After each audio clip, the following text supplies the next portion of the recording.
സൂര്യനെല്ലിയിൽ ഒരു യുവതി കാട്ടാന ആക്രമണത്തിൽ കൊല്ലപ്പെട്ടു. അടുത്ത ദിവസങ്ങൾക്കിടെ വന്യജീവി ആക്രമണത്തിൽ പൊലിയുന്ന അഞ്ചാമത്തെ ജീവൻ. വന്യജീവി ആക്രമണം നിയമസഭാ തെരഞ്ഞെടുപ്പിന് മുൻപ് കേരളത്തിലെ ചൂടേറിയ രാഷ്ട്രീയ പ്രശ്നമായിരുന്നു. വനം വകുപ്പ് വന്യജീവികളുടെ ഇരകളായ ജനങ്ങൾക്കെതിരെ നിൽക്കുന്നു എന്ന വ്യാഖ്യാനം തീവ്രമായിരുന്നു. വനം വകുപ്പിനെതിരായ വിദ്വേഷ പ്രചാരണം തന്നെയായി അത് മാറിയിരുന്നു. വനം വകുപ്പിൻ്റെ ദുർനയങ്ങൾ കാരണമാണ് വന്യജീവികൾ ജനവാസ മേഖലകളിലെത്തി ആളുകളെ കൊല്ലുന്നത് എന്നായിരുന്നു ആഖ്യാനം.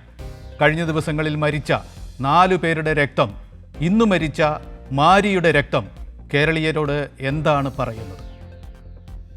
ഈ വിഷയത്തിൻ്റെ ചർച്ചയിൽ നമ്മളോടൊപ്പം പങ്കെടുക്കുന്നു ഡോക്ടർ പി കെ ഗോപൻ CPIM-ന് വേണ്ടി, രജിനസ് ഉണ്ണിത്താൻ കോൺഗ്രസിന് വേണ്ടി, നിരീക്ഷകൻ എന്ന നിലയ്ക്ക് അഡ്വക്കേറ്റ് N. ലാൽകുമാർ. ആദ്യം തന്നെ സൂര്യനെല്ലിയിലെ ഏറ്റവും പുതിയ വിവരങ്ങളുമായി ഞങ്ങളുടെ ഇടുക്കി റിപ്പോർട്ടർ അഖിൽ TS നമ്മളോടൊപ്പം ഇപ്പോൾ ചേരുകയാണ്. അഖിൽ, ഇന്നവിടെ ദാരുണമായ മരണം ഇന്ന് രാവിലെ തന്നെ ഉണ്ടായി. അതിനുശേഷം പിന്നീട് ഏറ്റവും അവസാനം ഉണ്ടായിരിക്കുന്നത് എന്താണ്? ആവശ്യങ്ങൾ ഉന്നയിച്ച് കാത്തുനിന്ന ജനക്കൂട്ടം ഇപ്പോൾ ആവശ്യങ്ങൾ അംഗീകരിച്ച് കിട്ടി പിരിഞ്ഞുപോയിരിക്കുന്നു എന്നാണ് നമ്മൾ അല്പം മുമ്പ് റിപ്പോർട്ട് ചെയ്തത്. അങ്ങനെ തന്നെയാണോ? ജനങ്ങൾക്ക് എന്തൊക്കെ ആവശ്യങ്ങളാണ് അംഗീകരിച്ച് കിട്ടിയത്?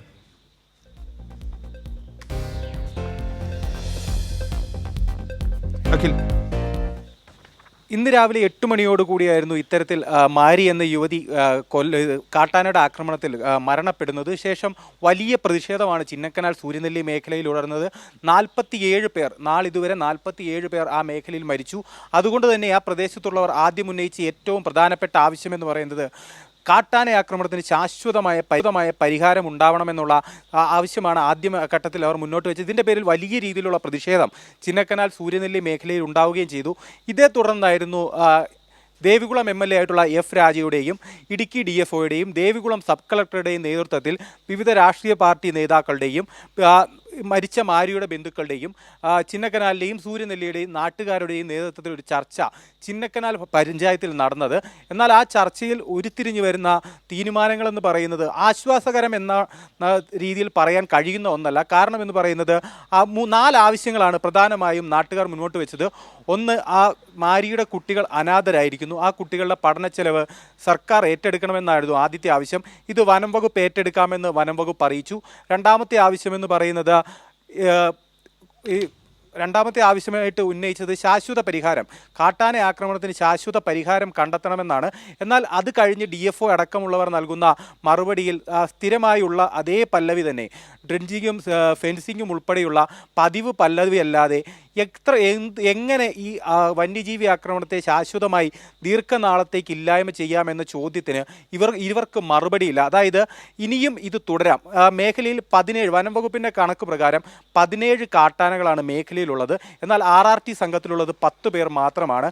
അത്തരത്തിൽ വളരെ ശുഷ്കമായൊരു സംവിധാനമാണ് മേഖലയിൽ. അത്രയധികം ജനവാസ മേഖലയായ ചിന്നക്കനാലിൽ സൂര്യനെല്ലി അടക്കമുള്ള തോട്ടം തൊഴിലാളികൾ അധിവസിക്കുന്ന മേഖലയിൽ അത്രയധികം ശുഷ്കമായ സംവിധാനമാണ് വനം വകുപ്പ് മുൻപോട്ട് പോയിക്കൊണ്ടിരിക്കുന്നത് എന്നുള്ളതാണ് ഏറ്റവും വലിയൊരു കാര്യം.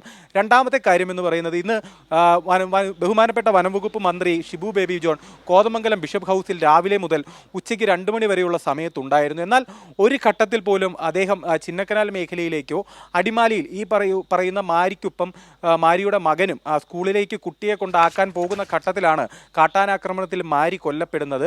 ഒപ്പമുണ്ടായിരുന്ന മകൻ അടിമാലി ആശുപത്രിയിൽ ഉച്ചയ്ക്ക് ഈ ഘട്ടത്തിൽ, അതായത് ഷിബു ബേബി ജോൺ കോതമംഗലത്ത് ബിഷപ്പ് ഹൗസിലുള്ള സമയത്ത് മകൻ ഗുരുതരമായി പരിക്കേറ്റ് തീവ്രപരിചരണ വിഭാഗത്തിൽ അടിമാലി താലൂക്ക് ആശുപത്രിയിൽ ചികിത്സയിലുണ്ടായിരുന്നു. ഒരു ഘട്ടത്തിൽ പോലും ആ കുട്ടിയെ സന്ദർശിക്കാനോ മന്ത്രി തയ്യാറായില്ല. ഇതൊക്കെ വലിയ പ്രതിഷേധങ്ങൾക്കിടയായി. എന്തുതന്നെയായാലും കൂടുതൽ വന്യജീവി ആക്രമണങ്ങൾക്ക് പരിഹാരം കണ്ടെത്തുമെന്ന് പറഞ്ഞവർ പോലും അതിന് എങ്ങനെയാണ് പരിഹാരം കണ്ടെത്തുമെന്ന ചോദ്യത്തിന് മുന്നിൽ ഉത്തരം മുട്ടി നിൽക്കുന്ന കാഴ്ചയാണ് ഇന്ന് ചിന്നക്കനാലിൽ നിന്ന് കാണാൻ കഴിഞ്ഞത്. അഖിൽ, റിപ്പോർട്ട് പൂർണ്ണമാണ്. പിന്നീട് മറ്റാവശ്യങ്ങൾക്ക് പിന്നീട് ബന്ധപ്പെടാം.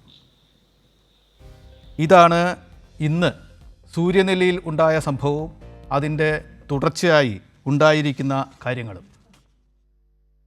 ഞാൻ ആമുഖത്തിൽ പറഞ്ഞതിലേക്ക് ശ്രദ്ധ ക്ഷണിക്കുകയാണ്. രജിനൻ എസ് ഉണ്ണിത്താൻ, UDF സ്വാഭാവികമായും പ്രതിപക്ഷം ആയിരുന്നു എന്ന നിലയ്ക്ക് വന്യജീവിയും മനുഷ്യരും തമ്മിലുള്ള സംഘർഷം വലിയൊരു പ്രശ്നമായി ഉന്നയിച്ചു കൊണ്ട് തന്നെയാണ് തെരഞ്ഞെടുപ്പ് പ്രചാരണത്തിലേക്കും ഒക്കെ പോയത്. അതിനുശേഷം ഇപ്പോൾ UDFൻ്റെ കാലം വന്നിരിക്കുന്നു. ഈ പറഞ്ഞ കാര്യങ്ങൾ, ആ പ്രചാരണ കാലത്ത് പറഞ്ഞ കാര്യങ്ങൾ വന്യജീവി സംഘർഷ മേഖലയിൽ എന്തൊക്കെ നടപ്പാക്കി, എന്തൊക്കെ നടപ്പാക്കാനുണ്ട് എന്ന ഒരു ചോദ്യം നിലനിൽക്കെയാണ് പുതിയ ഒരു മരണം കൂടി UDF സർക്കാർ വന്നതിന് ശേഷം 5ാമത്തെ മരണം കൂടി ഉണ്ടായത്. സർക്കാരുകൾ ഉള്ളതുകൊണ്ടല്ല, ഏതെങ്കിലും സർക്കാർ നിലനിൽക്കുകയോ പോയതോ കൊണ്ടല്ല ആളുകൾ വന്യജീവികളുടെ ആക്രമണത്തിനിരയായി മരിക്കുന്നത്. എങ്കിൽ പോലും നമുക്ക് ഇത് ചർച്ച ചെയ്യേണ്ട ഒരു പൊതുപ്രശ്നം കൂടിയാണ്. UDF എന്ത് ചെയ്തു, എന്ത് ചെയ്യാൻ ഉദ്ദേശിക്കുന്നു? രജിൻ,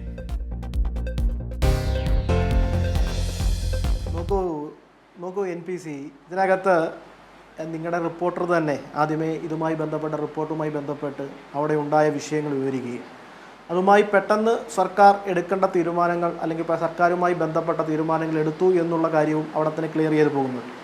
രണ്ടാമത്തെ കാര്യം, UDF അധികാരത്തിലേക്ക് വരുന്നതിന് മുമ്പ് ഞങ്ങൾ ജനങ്ങളോട് പറഞ്ഞത് എന്താണ്?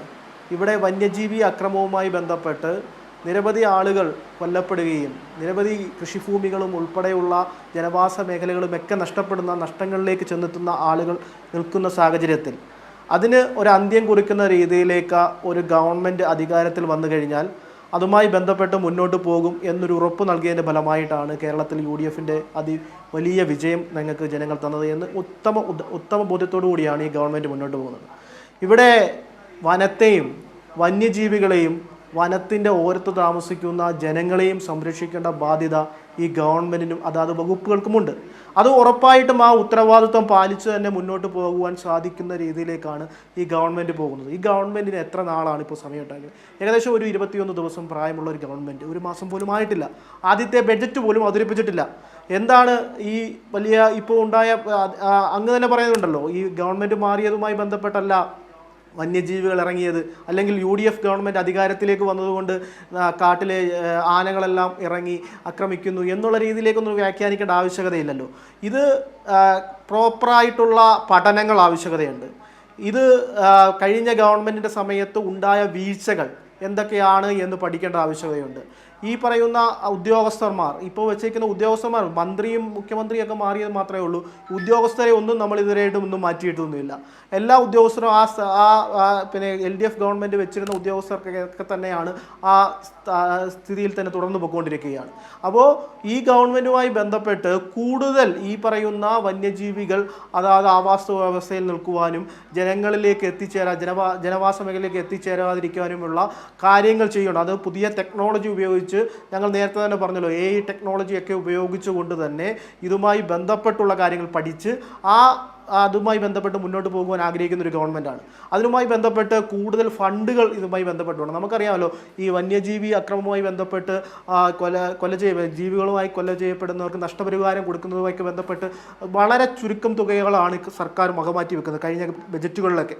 അതൊക്കെ മാറ്റിയെടുത്തുകൊണ്ട് അവരെ മനുഷ്യത്വപരമായി സമീപിച്ചുകൊണ്ട് കൂടുതൽ തുക ബജറ്റിൽ ഉൾപ്പെടുത്തിക്കൊണ്ട് അതുമായി ബന്ധപ്പെട്ട് മുന്നോട്ട് പോയിക്കൊണ്ട് ഇതിനൊരു ശാശ്വതമായ പരിഹാരം കണ്ടെത്തുവാൻ വേണ്ടിയായിരിക്കും UDF ഗവൺമെൻറ് കൂടുതൽ ഉത്തരവാദിത്തോടു കൂടി പെരുമാറുന്നത് എന്നുള്ളതാണ്. അതുമായി ബന്ധപ്പെട്ടായിരിക്കും ഇന്ന് മുഖ്യമന്ത്രിയുമായി ബന്ധപ്പെട്ട് അല്ലെങ്കിൽ വനംവകുപ്പ് മന്ത്രിയുമായി ബന്ധപ്പെട്ട് പെട്ടെന്ന് തന്നെ അടിയന്തരമായി തന്നെ അവർ കൂടി ആലോചിക്കുകയും അതുമായി ബന്ധപ്പെട്ട യോഗങ്ങൾ ചേരുകയൊക്കെ ചെയ്തിട്ടുണ്ട്. അതുമായി ബന്ധപ്പെട്ട് ഇനിയും വരുന്ന ബജറ്റുകളിൽ കൂടുതൽ തുക അനുവദിക്കുകയുണ്ട്. ആ തുക അനുവദിച്ചുകൊണ്ട് തന്നെ ഈ പറയുന്ന കാര്യങ്ങൾ പഠിച്ചുകൊണ്ട് തന്നെ ഒരു തീരുമാനം എടുക്കുമ്പോൾ ആ തീരുമാനവുമായി മുന്നോട്ട് പോകുമ്പോൾ കൂടുതൽ കാര്യങ്ങൾ പഠിക്കേണ്ടത് ആവശ്യമുണ്ട്. ആ പഠിച്ചുകൊണ്ട് തന്നെ ഈ പറയുന്ന രീതിയിലേക്ക് മുന്നോട്ട് പോകുവാൻ ആഗ്രഹിക്കുന്ന ഒരു ഗവൺമെൻറ് ആണ് കേരളം ഭരിക്കുന്നത് എന്ന് നമുക്ക് ഉത്തമ ബോധ്യമുള്ള കാര്യമാണ്. അതുകൊണ്ട് യാതൊരു കാര്യത്തിലും ഇതൊരു വിവാദത്തിലേക്കോ ഒന്നും കാര്യമില്ല. ഒരിക്കലും നടക്കാൻ പറ്റാത്ത കാര്യങ്ങളാണ് നടന്നത് എന്നുള്ളതാണ്. അവരെ ചേർത്ത് നിർത്തുവാൻ, ആ കുട്ടികളെ ചേർത്ത് നിർത്തുവാനും ആ കുടുംബത്തെ ചേർത്ത് നിർത്തുവാനും ഇപ്പോൾ സർക്കാർ തയ്യാറായി വന്നിരിക്കുകയാണ്. അത് തുടരും. അതുപോലെ തന്നെ ഇനിയും ഇങ്ങനെയുള്ള കാര്യങ്ങൾ ഉണ്ടാവാതിരിക്കാനുള്ള പിന്നെ മുൻ ഗവൺമെൻറ് എന്താണോ ചെയ്തത് അതിന് വിപരീതമായി തന്നെ ഇനിയുള്ള ഈ ഗവൺമെൻറ്റിനെ അത് പാളിച്ചകൾ പറ്റി മുന്നോട്ട് പോയൊരു ഗവൺമെൻറ്റാണ് 10 വർഷം കേരളം ഭരിച്ചത്. ഈ പാളിച്ചകളെല്ലാം അടച്ചുകൊണ്ട് മുന്നോട്ട് പോകുവാനാണ് ഈ ഗവൺമെൻറ് ആഗ്രഹിക്കുന്നത് എന്നുള്ളതാണ് ഇതിനെപ്പറ്റി പറയുന്നത്. ശരി, അങ്ങനെ ഉള്ള ഒരു ഗവൺമെൻറ്റായി മുന്നോട്ട് പോകാനാണ് ഈ ഗവൺമെൻറ് ആഗ്രഹിക്കുന്നത് എന്നുള്ളതാണ്. ക്ലിയറായി. ഡോക്ടർ പി കെ ഗോപൻ, അങ്ങയിലേക്ക് വരികയാണ്. UDF പ്രതിപക്ഷം എന്ന നിലയ്ക്ക് അവതരിപ്പിച്ച പ്രകടന പത്രികയിൽ, കഴിഞ്ഞ തെരഞ്ഞെടുപ്പ് മാനിഫെസ്റ്റോയിൽ 12ാമത്തെ ഇനം ഇത് തന്നെയായിരുന്നു, വന്യജീവി പ്രശ്നം തന്നെയായിരുന്നു. അതിൽ 19 നിർദ്ദേശങ്ങൾ, 19 വാഗ്ദാനങ്ങൾ അവർ മുന്നോട്ട് വച്ചിരുന്നു. അതിലേറ്റവും പ്രധാനപ്പെട്ടതായും ഏറ്റവും നക്ഷത്ര ചിഹ്നമിട്ട് കാണേണ്ടതായും എനിക്ക് തോന്നിയത്, കൃഷിഭൂമിയിൽ കയറുന്ന മൃഗങ്ങളെ നേരിടാനുള്ള അധികാരം കർഷകർക്ക് കൊടുക്കും എന്നൊരു പ്രഖ്യാപനമായിരുന്നു. ഒപ്പം തന്നെ ഹോട്ട്സ്പോട്ടിൽ, ഒരുപാടെണ്ണമുണ്ട്, 19 എണ്ണമുണ്ട്, ഞാനെല്ലാം പറയുന്നില്ല. ഹോട്ട്സ്പോട്ടിൽ ഏറ്റവും കൂടുതൽ ആക്രമണങ്ങൾ നടക്കുന്ന മേഖലയിൽ എല്ലാവർക്കും സൗജന്യ ഇൻഷുറൻസ് നൽകും എന്ന് പ്രഖ്യാപിച്ചിരുന്നു. ദ്രുത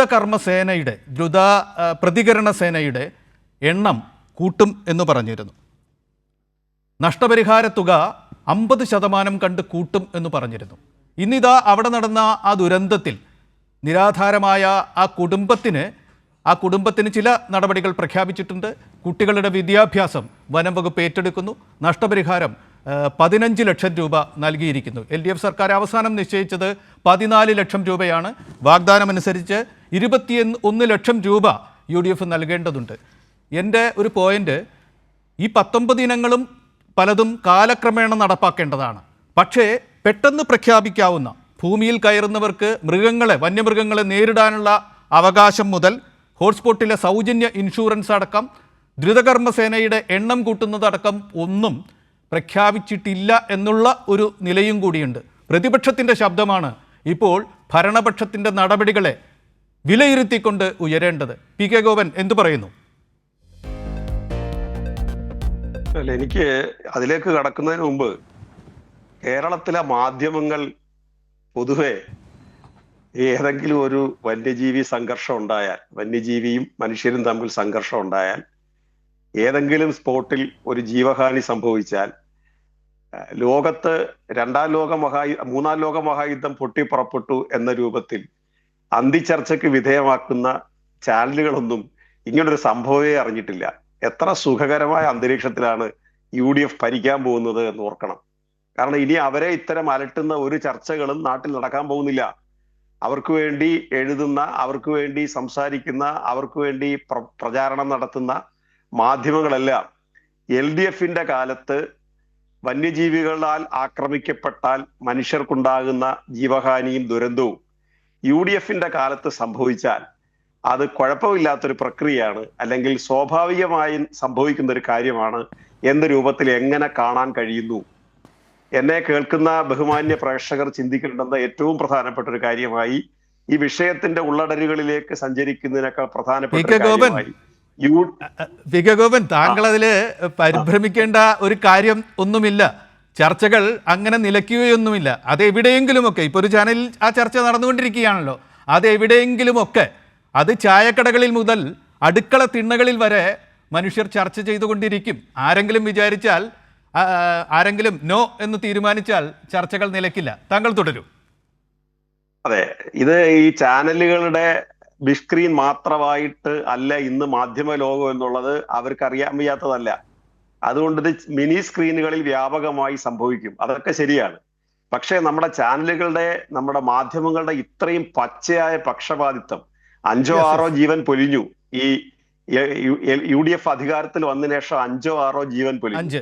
ഇപ്പൊ പ്രിയപ്പെട്ട സുഹൃത്ത്, 5 പേർ, ഇപ്പൊ പ്രിയപ്പെട്ട സുഹൃത്ത്, നാളെയും മറ്റന്നാളും ഒക്കെ നടക്കും. ശരി, പിന്നെ അപ്പൊ അതുകൊണ്ട് നടക്കാതിരിക്കട്ടെ നമ്മൾ ആഗ്രഹിക്കുകയാണ്. ഈ തിരുവഞ്ചൂര് പറഞ്ഞതുപോലെ പറയാൻ പറ്റില്ലല്ലോ, ദുരന്തങ്ങൾ ഇനിയും വരും എന്ന് പറയാൻ പറ്റില്ലല്ലോ നമുക്ക്.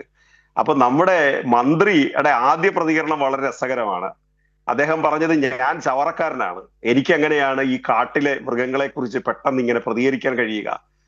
ഭരണം മാറിയത് അവരറിയാത്ത പ്രശ്നമാണ് എന്നാണ് UDFന്റെ അനുകൂലികൾ ഇപ്പൊ പറഞ്ഞുകൊണ്ടിരിക്കുന്നത്. അതായത് LDF മാറി UDF വന്ന കാര്യം ആനകൾ അറിഞ്ഞില്ല എന്നുള്ളതാണ്. അപ്പൊ ആനകളെയോ മറ്റു മൃഗങ്ങളെയും ഭരണം മാറി വിവരമൊന്ന് അറിയിച്ചിരുന്നെങ്കിൽ ചെറിയ ആളുകളൊന്നും അല്ലല്ലോ ഭരിക്കുന്നത്, കോരന്റെ മക്കളൊന്നും അല്ല ഭരിക്കുന്നത്, മേനോന്മാരുടെ മക്കളാണ് ഭരിക്കുന്നത്. അപ്പൊ ആനയ്ക്ക് അങ്ങനൊരു ഈ യജമാന ബോധത്തിന്റെ അടിസ്ഥാനത്തിൽ ചിലപ്പോ ആന പിന്തിരിഞ്ഞു പോയാലോ എന്നുള്ളതാണ്. ഇവിടെ ശ്രീ TP ചൂണ്ടിക്കാണിച്ച കുറെ കാര്യങ്ങളുണ്ട്, NP ചൂണ്ടിക്കാണിച്ച കുറെ കാര്യങ്ങളുണ്ട്. അതിൽ പിന്നെ ഈ ചെയ്യാവുന്ന ഒരു 3 ആഴ്ചക്കോ 4 ആഴ്ചക്കോ അകത്ത് ചെയ്യാവുന്ന കുറച്ച് കാര്യമുണ്ട്. ഒന്ന്, ഈ ആനത്താരകൾ എന്ന് പറഞ്ഞാൽ ആനകൾ ഒരുമിച്ചിറങ്ങുന്ന സ്ഥലം ഏകദേശം 400 വർഷം വരെ നീണ്ടു നിൽക്കുന്ന ഒരു സ്ഥലമാണ്. ഇവരുടെ മാനിഫെസ്റ്റോയിൽ പറഞ്ഞിട്ടുണ്ട്, ആനകൾ ഇറങ്ങുന്ന സ്ഥലത്തുള്ള ആളുകളെ മാറ്റിപ്പാർപ്പിക്കും. അത് മാറ്റിപ്പാർപ്പിക്കാൻ പറ്റുന്ന സമയമാണ്. അവർക്ക് പുതിയ വീട് വെച്ചു കൊടുക്കാൻ നിങ്ങൾക്ക് കുറച്ച് സമയം വേണ്ടി വരുമായിരിക്കും. പക്ഷെ അവർക്ക് LDF വയനാട്ട് ചെയ്തതുപോലെ മാസവാടക കൊടുത്ത് അവരെ മാറ്റിപ്പാർപ്പിക്കുന്നതിന് നിങ്ങളുടെ പ്രകടന പത്രിക തന്നെയാണ് പറഞ്ഞത്. അപ്പൊ ആനത്താരകൾ എന്ന് പറഞ്ഞാൽ അത് പെട്ടെന്ന് അവസാനിക്കില്ല. നമുക്ക് വെടിവെച്ച് ആനയെ കൊന്നുകൊണ്ട് ആ പ്രശ്നം പരിഹരിക്കാൻ പറ്റില്ല. അത് ഈ 400 ഏറ്റവും കുറഞ്ഞത് തലമുറയായിട്ട് ഒരു 100-400 കൊല്ലത്തെ പഴക്കം ആനത്താരകൾക്കുണ്ടാവും. പാരമ്പര്യമായിട്ട് ആനകൾ ഇങ്ങനെ ഇറങ്ങി വരുന്ന സ്ഥലമാണത്. നമ്മൾ മൂന്നാറിലൂടെയോ അല്ലെങ്കിൽ അതുപോലുള്ള വനപ്രദേശങ്ങളിലൂടെ സഞ്ചരിക്കുമ്പോൾ ആന ക്രോസ് ചെയ്യുമ്പോൾ കണ്ടാൽ അതാണ് ആനത്താരകൾ എന്ന് പറയുന്നത്. അതിനെക്കുറിച്ച് നമ്മുടെ തമിഴ് മലയാള എഴുത്തുകാരനായിട്ടുള്ള ജയമോഹൻ വളരെ ഭംഗിയായിട്ടുള്ള ഒരു പുസ്തകം തന്നെ എഴുതിയിട്ടുണ്ട് ആനകളുടെ ഇത്തരം കാര്യങ്ങളെ സംബന്ധിച്ച്. പിന്നെ അത് വേറൊരു വിഷയമാണ്. കാരണം ആനകളെ നമ്മൾ ഇങ്ങനെ വളർത്തണോ വേണ്ടേ എന്നുള്ളതൊക്കെ ആലോചിക്കുകയും കാടുകളിൽ പോകുന്ന മനുഷ്യർ ആനകളെ ഉപദ്രവിക്കുന്നതിനെ കുറിച്ചൊക്കെയുള്ള ഡീറ്റെയിൽസ് ആണ്. ഞാൻ അത് നമ്മുടെ ഇപ്പോഴത്തെ സബ്ജക്റ്റ് ഇല്ലാത്തത് കൊണ്ട് അതിലേക്ക് കടക്കുന്നില്ല. അപ്പോ ആനകൾ വരുന്ന സ്ഥലം, അതുപോലെ കുരങ്ങുകളെ തുരത്തി ഓടിക്കാൻ പ്രത്യേക സംഘങ്ങൾ, ഈ വന്യമൃഗങ്ങൾ ഇറങ്ങിക്കഴിഞ്ഞാൽ അവരെ തുരത്തി ഓടിക്കാനുള്ള പരിശീലനം കൊടുക്കും. പിന്നെ പ്രാദേശികമായി കാട്ടുപന്നികൾ ഇറങ്ങിക്കഴിഞ്ഞാൽ വെടിവെച്ച് കൊല്ലാനുള്ള സൗകര്യം ഉണ്ടാക്കി കൊടുക്കും. ഇത്തരം കാര്യങ്ങളൊക്കെ ചെയ്തിട്ട് പറയുകയാണ്, ഞങ്ങൾക്ക് എന്ത് ചെയ്യാനാണ്, ഞങ്ങൾ ഭരണമേറ്റിട്ട് 2-3 ആഴ്ചയുള്ളെന്ന് പറഞ്ഞാൽ നിങ്ങൾ ഈ അതിനുള്ള ഫണ്ട് കൂടുതൽ വെക്കുമെന്ന് പറഞ്ഞു. എന്ത് ഫണ്ടാ വെച്ച്? 14 ലക്ഷം രൂപ LDF, നിങ്ങൾ 1 ലക്ഷം രൂപ, നിങ്ങൾ 21 പറഞ്ഞ് ഈ ആശമാരെ പറ്റിച്ചതുപോലെ ഈ മനുഷ്യർക്ക് ഞങ്ങൾ 14 എന്നുള്ളത് ഞങ്ങൾ അടുത്ത ഭരണമാണ് വരുന്നതെങ്കിൽ അത് എത്രയോ കൂടുമായിരുന്നു. LDFന്റെ കാലത്ത് ഇപ്പോ ഓരോ സ്കീമിലും നമ്മൾ വർഷം തോറും വലിയ തുക വർദ്ധിപ്പിച്ചുകൊണ്ടിരുന്നതാണ്.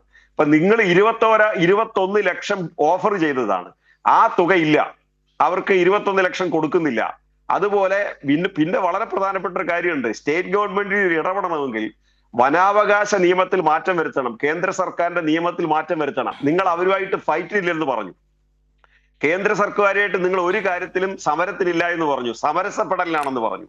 അപ്പൊ നിങ്ങൾ എങ്ങനെയാണ് കേന്ദ്രത്തോട് സമ്മർദ്ദം ചെലുത്തി ഇത്തരം നിയമങ്ങൾ കൊണ്ടുവരിക? കാരണം നിങ്ങളുടെ കീ പോസ്റ്റുകളിലെല്ലാം BJP പറഞ്ഞ ആളുകളെയാണ് പോസ്റ്റ് ചെയ്തിട്ടുള്ളത്. മുഖ്യമന്ത്രിയുടെ തന്നെ പ്രധാനപ്പെട്ട ഉത്തരവാദിത്തപ്പെട്ട പോസ്റ്റുകളിലെല്ലാം BJPയുടെ നോമിനികളെയാണ് പോസ്റ്റ് ചെയ്തിട്ടുള്ളത്. അപ്പൊ അതുകൊണ്ട് നിങ്ങൾ അവരുമായിട്ടൊരു സമരത്തിനില്ല. മാത്രമല്ല NDAയുടെ സംസ്ഥാന ഭാരവാഹിയെ നിങ്ങൾ പോയി കണ്ട് ഐക്യദാർഢ്യം പ്രഖ്യാപിച്ചിട്ടുമുണ്ട്. പിന്നെ ആഭ്യന്തരമന്ത്രി തന്നെ എന്ന് ഐക്യദാർഢ്യം പ്രഖ്യാപിച്ചിട്ടുണ്ട്. അതുപോലെ അത്തരം ആളുകളുമായിട്ട് സഖ്യം, ഞാൻ അതിന്റെ ഡീറ്റെയിൽസിലേക്ക് പോകുന്നില്ല, അതെല്ലാം നിങ്ങൾ ചെയ്തിട്ടുണ്ട്. അതുകൊണ്ട് പാവപ്പെട്ട മനുഷ്യരെ കുരുതി കൊടുക്കാതെ നിങ്ങൾ പറഞ്ഞ പ്രകടന പത്രികയിൽ പറഞ്ഞ കാര്യങ്ങൾ നിങ്ങൾ ഉറച്ചു നിൽക്കുന്നുണ്ടോ? ഇടതുപക്ഷം ഭരിക്കുന്നത് കൊണ്ടാണ് വന്യജീവി ആക്രമണത്തിലൂടെ മനുഷ്യൻ കൊല ചെയ്യപ്പെടുന്നത് എന്ന പ്രചാരണം നടത്തിയ നിങ്ങൾ മാപ്പ് പറയാൻ തയ്യാറുണ്ടോ? വനത്തിലെ പ്രശ്നങ്ങൾ നമ്മൾ ഉദ്ദേശിക്കുന്ന പോലെ ലളിതമല്ല എന്നുള്ളത് നിങ്ങൾ അംഗീകരിക്കുന്നുണ്ടോ? അത്തരം കാര്യങ്ങളെ കുറിച്ച് പറയുക എന്നുള്ളതാണ് പ്രധാനപ്പെട്ട കാര്യം. അതുകൊണ്ട് LDF എന്തെല്ലാം ചെയ്തോ അതിനെതിരായിരിക്കും ഞങ്ങൾ എന്നൊക്കെ പറഞ്ഞാൽ അത് ഞങ്ങളും സ്വീകരിക്കുന്ന സമീപനമല്ല. UDF ചെയ്തിട്ടുള്ളതിൽ ഏതെങ്കിലും സ്വീകരിക്കാവുന്ന കാര്യം ഉണ്ടെങ്കിൽ അത് സ്വീകരിച്ചു തന്നെയാണ് ഞങ്ങൾ മുമ്പോട്ട് പോയിട്ടുള്ളത്. യെസ്, ഗോപൻ തിരിച്ചു വരാം. ലാൽകുമാർ, ഞാൻ താങ്കളിലേക്ക് വരുന്നു. ഇന്ന് മുൻ മന്ത്രി ശശീന്ദ്രനും പറഞ്ഞു വന്യജീവികളുടെ പ്രശ്നത്തിന് ഒറ്റമൂലി ഇല്ല എന്ന് എല്ലാവർക്കും മനസ്സിലായല്ലോ എന്ന ഒരു പരാമർശമാണ് അദ്ദേഹം നടത്തിയത്. ഒറ്റമൂലിയില്ല, ഒറ്റമൂലി വൈദ്യന്മാർ ഇവിടെ നടക്കുകയായിരുന്നു എന്നൊരു ധ്വനി സൃഷ്ടിക്കുന്ന തരത്തിലുള്ള ഒന്നാണ് അദ്ദേഹത്തിൻ്റെ പരാമർശം. ഞാൻ ആമുഖത്തിൽ തന്നെ അത് സൂചിപ്പിച്ചു. വന്യജീവി സംഘർഷം, മനുഷ്യനുമായി സംഘർഷം നടക്കുന്നതല്ല പ്രശ്നം, അതേക്കുറിച്ചുണ്ടായ ഒരു ആഖ്യാനം കേരളത്തിലുണ്ടായിരുന്നു. ആ ആഖ്യാനത്തിലേക്ക് കേരളം തിരിഞ്ഞു നോക്കേണ്ട സാഹചര്യം അല്ലേ ഇപ്പോൾ ഉണ്ടായിരിക്കുന്നത്? ആ ആഖ്യാനം പിഴവായിരുന്നു എന്നും എവിടെയൊക്കെയോ കേരളീയർ ആ കാര്യങ്ങൾ വേണ്ട പോലെ ശ്രദ്ധിക്കാൻ വിട്ടുപോയി എന്നും ധ്വനിപ്പിക്കുന്ന ദിവസങ്ങളല്ലേ കടന്നുപോയിക്കൊണ്ടിരിക്കുന്നത്. നിരീക്ഷകൻ എന്ന നിലയ്ക്ക് ലാൽ എങ്ങനെ പറയും ഇത്?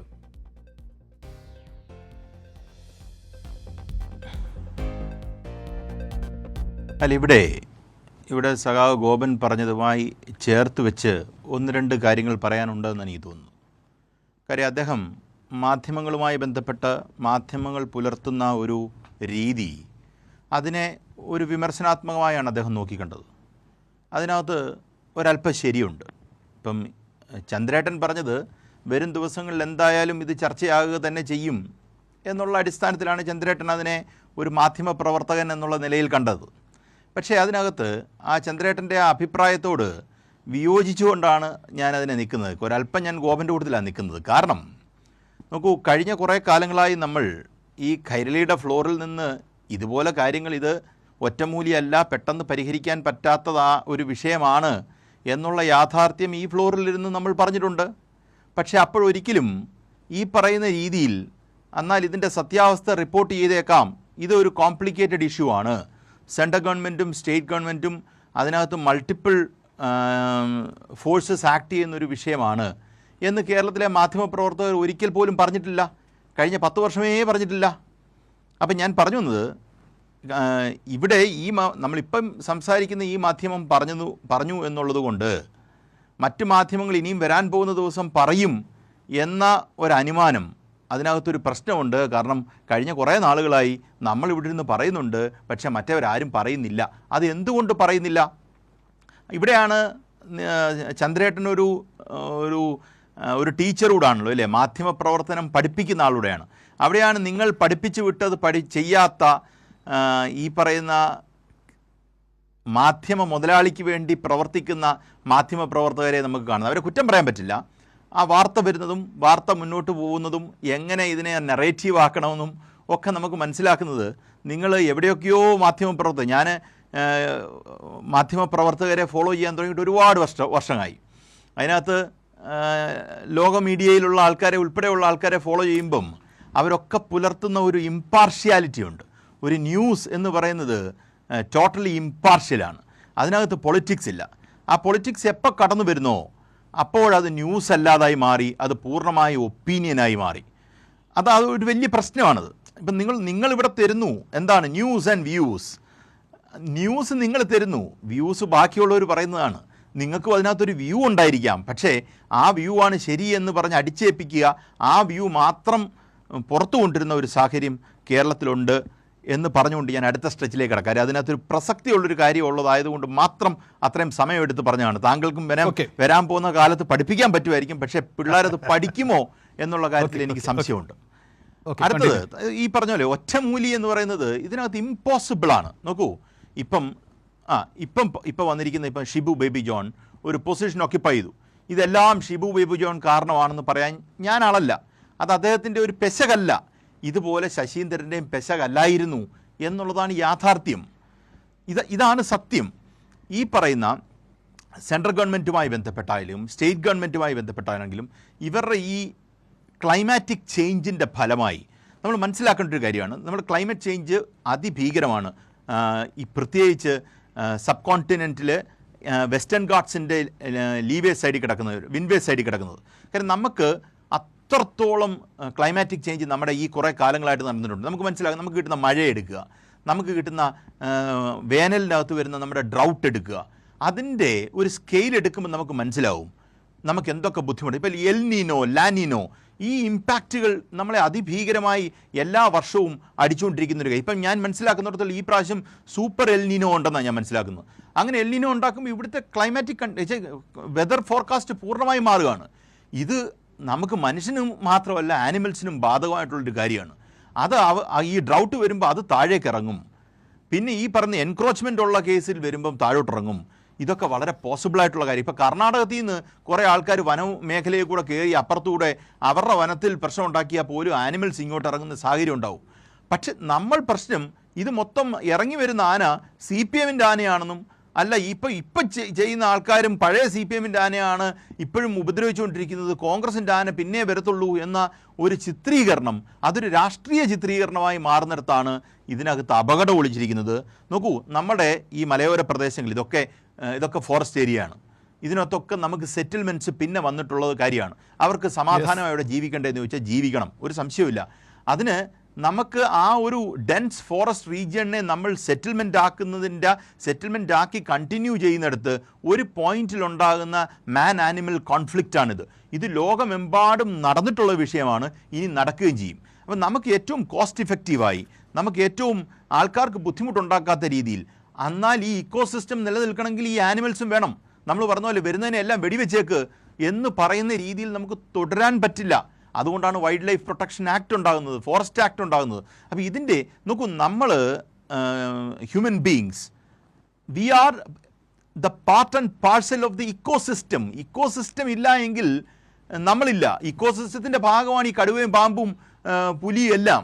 അപ്പം ഇതിനെ കൂടെ പ്രൊട്ടക്റ്റ് ചെയ്തുകൊണ്ട് യാത്ര മുന്നോട്ട് നടത്താൻ ഉള്ള ഒരാവശ്യം മനുഷ്യവംശത്തിനുണ്ട്. അത് ഈ ലോകം മനുഷ്യവംശത്തിൻ്റെ മാത്രമല്ല എന്നുള്ളതാണ്. അപ്പം നമ്മൾ മനസ്സിലാക്കേണ്ടത്, ഞാൻ ഊന്നി പറയാൻ ആഗ്രഹിക്കുന്നത്, നമുക്കൊരു സൊല്യൂഷൻ വേണോ, ലാർജർ പ്ലാൻ വേണം. അത് നമ്മൾ മാത്രമായി നടത്താൻ പറ്റുന്നൊരു വിഷയമാണോ എന്ന് ചോദിച്ചാൽ സത്യസന്ധമായി പറയാനല്ല. സെൻട്രൽ ഗവൺമെൻറ്റിൻ്റെ ഒരു പ്രോആക്റ്റീവ് സ്റ്റെപ്പ് അതിനകത്ത് ആവശ്യമുണ്ട്. ആ പ്രോആക്റ്റീവ്നെസ് അവർ കാണിക്കുന്നില്ല. അവരെ സംബന്ധിച്ചിടത്തോളം അവർ വർഗീയത അല്ലെങ്കിൽ ലോകത്തില്ലാത്ത കാര്യങ്ങളൊക്കെയാണ് പറഞ്ഞുകൊണ്ടിരിക്കുന്നത്. നമ്മളിപ്പോൾ എത്രയോ പ്രാവശ്യം നമ്മൾ പല കാര്യങ്ങളും കേരളത്തിൽ നിന്ന് സെൻട്രൽ ഗവൺമെൻറ്റിൻ്റെ വിഷയത്തിൽ ഇനീഷ്യേറ്റ് ചെയ്തു. Have they done something? They will not do anything. എനിക്കത് ഉറപ്പാണ്. കാരണം വെച്ചാൽ അവർക്ക് ഇതിലൊന്നും ഒരു താല്പര്യമില്ല. അവർ വേറെ കുറേ പ്രയോറിറ്റീസിലാണ് നടക്കുന്നത്. ഇപ്പോൾ കേരളത്തിൻ്റെ മുഖ്യമന്ത്രി വി ഡി സതീശൻ, അദ്ദേഹം വിചാരിച്ചാൽ ഇത് പെട്ടെന്ന് സോൾവ് ചെയ്യാൻ പറ്റുമെന്നാണ് വിചാരിക്കുന്നത്. അതാ പറഞ്ഞത്, നമുക്ക് വേറൊരാളുടെ മണ്ടയ്ക്ക് രാഷ്ട്രീയ താല്പര്യവും രാഷ്ട്രീയ കാര്യം വെച്ച് നിങ്ങൾ ബാധ്യത അടിച്ചേൽപ്പിക്കുമ്പം ഇത് ഇന്നതായിരുന്നു, ഈ കടുവ വന്നത് LDFൻ്റെ കടുവയാണ്, LDF അല്ലായിരുന്നു UDF ആയിരുന്നെങ്കിൽ ഈ കടുവ വരില്ലായിരുന്നു എന്ന് പറയുന്നിടത്താണ് ഈ പറയുന്ന ആൾക്കാരെ തെറ്റിദ്ധരിപ്പിക്കപ്പെട്ടിട്ടുള്ളത്. അവർ തെറ്റിദ്ധരിക്കപ്പെട്ടിട്ടുണ്ട്.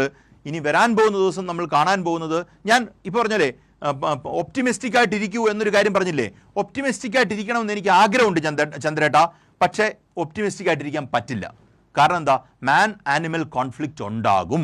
അതെനിക്ക് അതിനകത്ത് അൺഡിസ്പ്യൂട്ടബിളി ഐ ക്യാൻ സ്റ്റേറ്റ് ഇറ്റ്. കാര്യം ഇത് ഉണ്ടാകും, ലോകമെമ്പാടും ഉണ്ടാകുന്ന കാര്യമാണ്. ഈ പറയുന്ന അതാ പറഞ്ഞത്, ഇതിനകത്ത് മൾട്ടിപ്പിൾ ഫാക്ടേഴ്സ് ഉണ്ട്. ആ മൾട്ടിപ്പിൾ ഫാക്ടേഴ്സിനെ നമ്മൾ എങ്ങനെ മെയിൻറ്റെയിൻ ചെയ്യുന്നു എന്ന് പറയുന്നതിലിരിക്കും. ആ മെയിൻറ്റെനൻസ് നടന്നില്ല എങ്കിൽ നമ്മൾ നടക്കാൻ പോകുന്നത് വളരെ സിമ്പിളാണ്. ഇപ്പോൾ പറഞ്ഞ പോലെ എൻക്രോച്ച്മെൻറ്റ്, ലോകത്തുള്ളിടത്തെല്ലാം നമ്മുടെ സെറ്റിൽമെൻറ്റ്സ് കൂട്ടിക്കൊണ്ടേ ഇരിക്കുകയാണ്. ഇതൊക്കെയാണ് വരുന്നതെങ്കിൽ നമുക്ക് ബുദ്ധിമുട്ടുണ്ട്. അപ്പോൾ നമ്മൾ പറഞ്ഞല്ലേ, ഒരു മാക്രോസ്കോപ്പിക് ലെവലിൽ ഇതിനെ അഡ്രസ്സ് ചെയ്യേണ്ടതായിട്ടുണ്ടോ എന്ന് ചോദിച്ചാൽ അഡ്രസ്സ് ചെയ്യാനുണ്ട്. അത് വനവകുപ്പിനും ബാക്കിയുള്ള ഈ പറഞ്ഞല്ലേ ബാക്കി എല്ലാ വകുപ്പിനും, പഞ്ചായത്ത് വകുപ്പിനും വരെ അതിനകത്ത് വലിയ റോളുണ്ട്. മുഖ്യമന്ത്രിയുടെ നേതൃത്വത്തിൽ അദ്ദേഹത്തിന് വലിയ ക്രിയാത്മകമായ വർക്ക് നടത്താൻ അദ്ദേഹം നടത്തട്ടെ എന്ന് ഞാൻ പ്രത്യാശിക്കുകയാണ്. പക്ഷേ അത് അത്ര എളുപ്പമല്ല എന്ന് ഞാൻ ഓർപ്പിക്കുകയാണ്. ഇന്ന് ഇരട്ട വിഷയങ്ങളാണ് നമ്മൾ ചർച്ച ചെയ്യുന്നത്. രണ്ട് വിഷയമുണ്ട്. അതുകൊണ്ട് ഈ പ്രശ്നം നമ്മൾ ഇവിടെ വെച്ച് ഉപസംഹരിക്കുകയാണ്. ഞാൻ ഒരിക്കൽ കൂടി രജനിലേക്ക് വരുന്നു. ഈ വിഷയം ഉപസംഹരിക്കുന്നതിന് വേണ്ടി താങ്കൾക്ക് പറയാനുള്ളത്, ഞാനായിട്ട് ചോദിക്കുന്നില്ല, ഉള്ളത് ഇനിയൊരു 2 മിനിറ്റാണ് നമുക്ക് ആ കാര്യത്തിനുള്ളത്. ഓരോ മിനിറ്റ് എടുത്ത് നിങ്ങൾ രണ്ടുപേരും ഉപസംഹാര വാദങ്ങൾ അവതരിപ്പിക്കുക. ഏതാനും വാക്യങ്ങൾക്കേ സമയമുള്ളൂ, ക്ഷമിക്കുക. രജിൻ.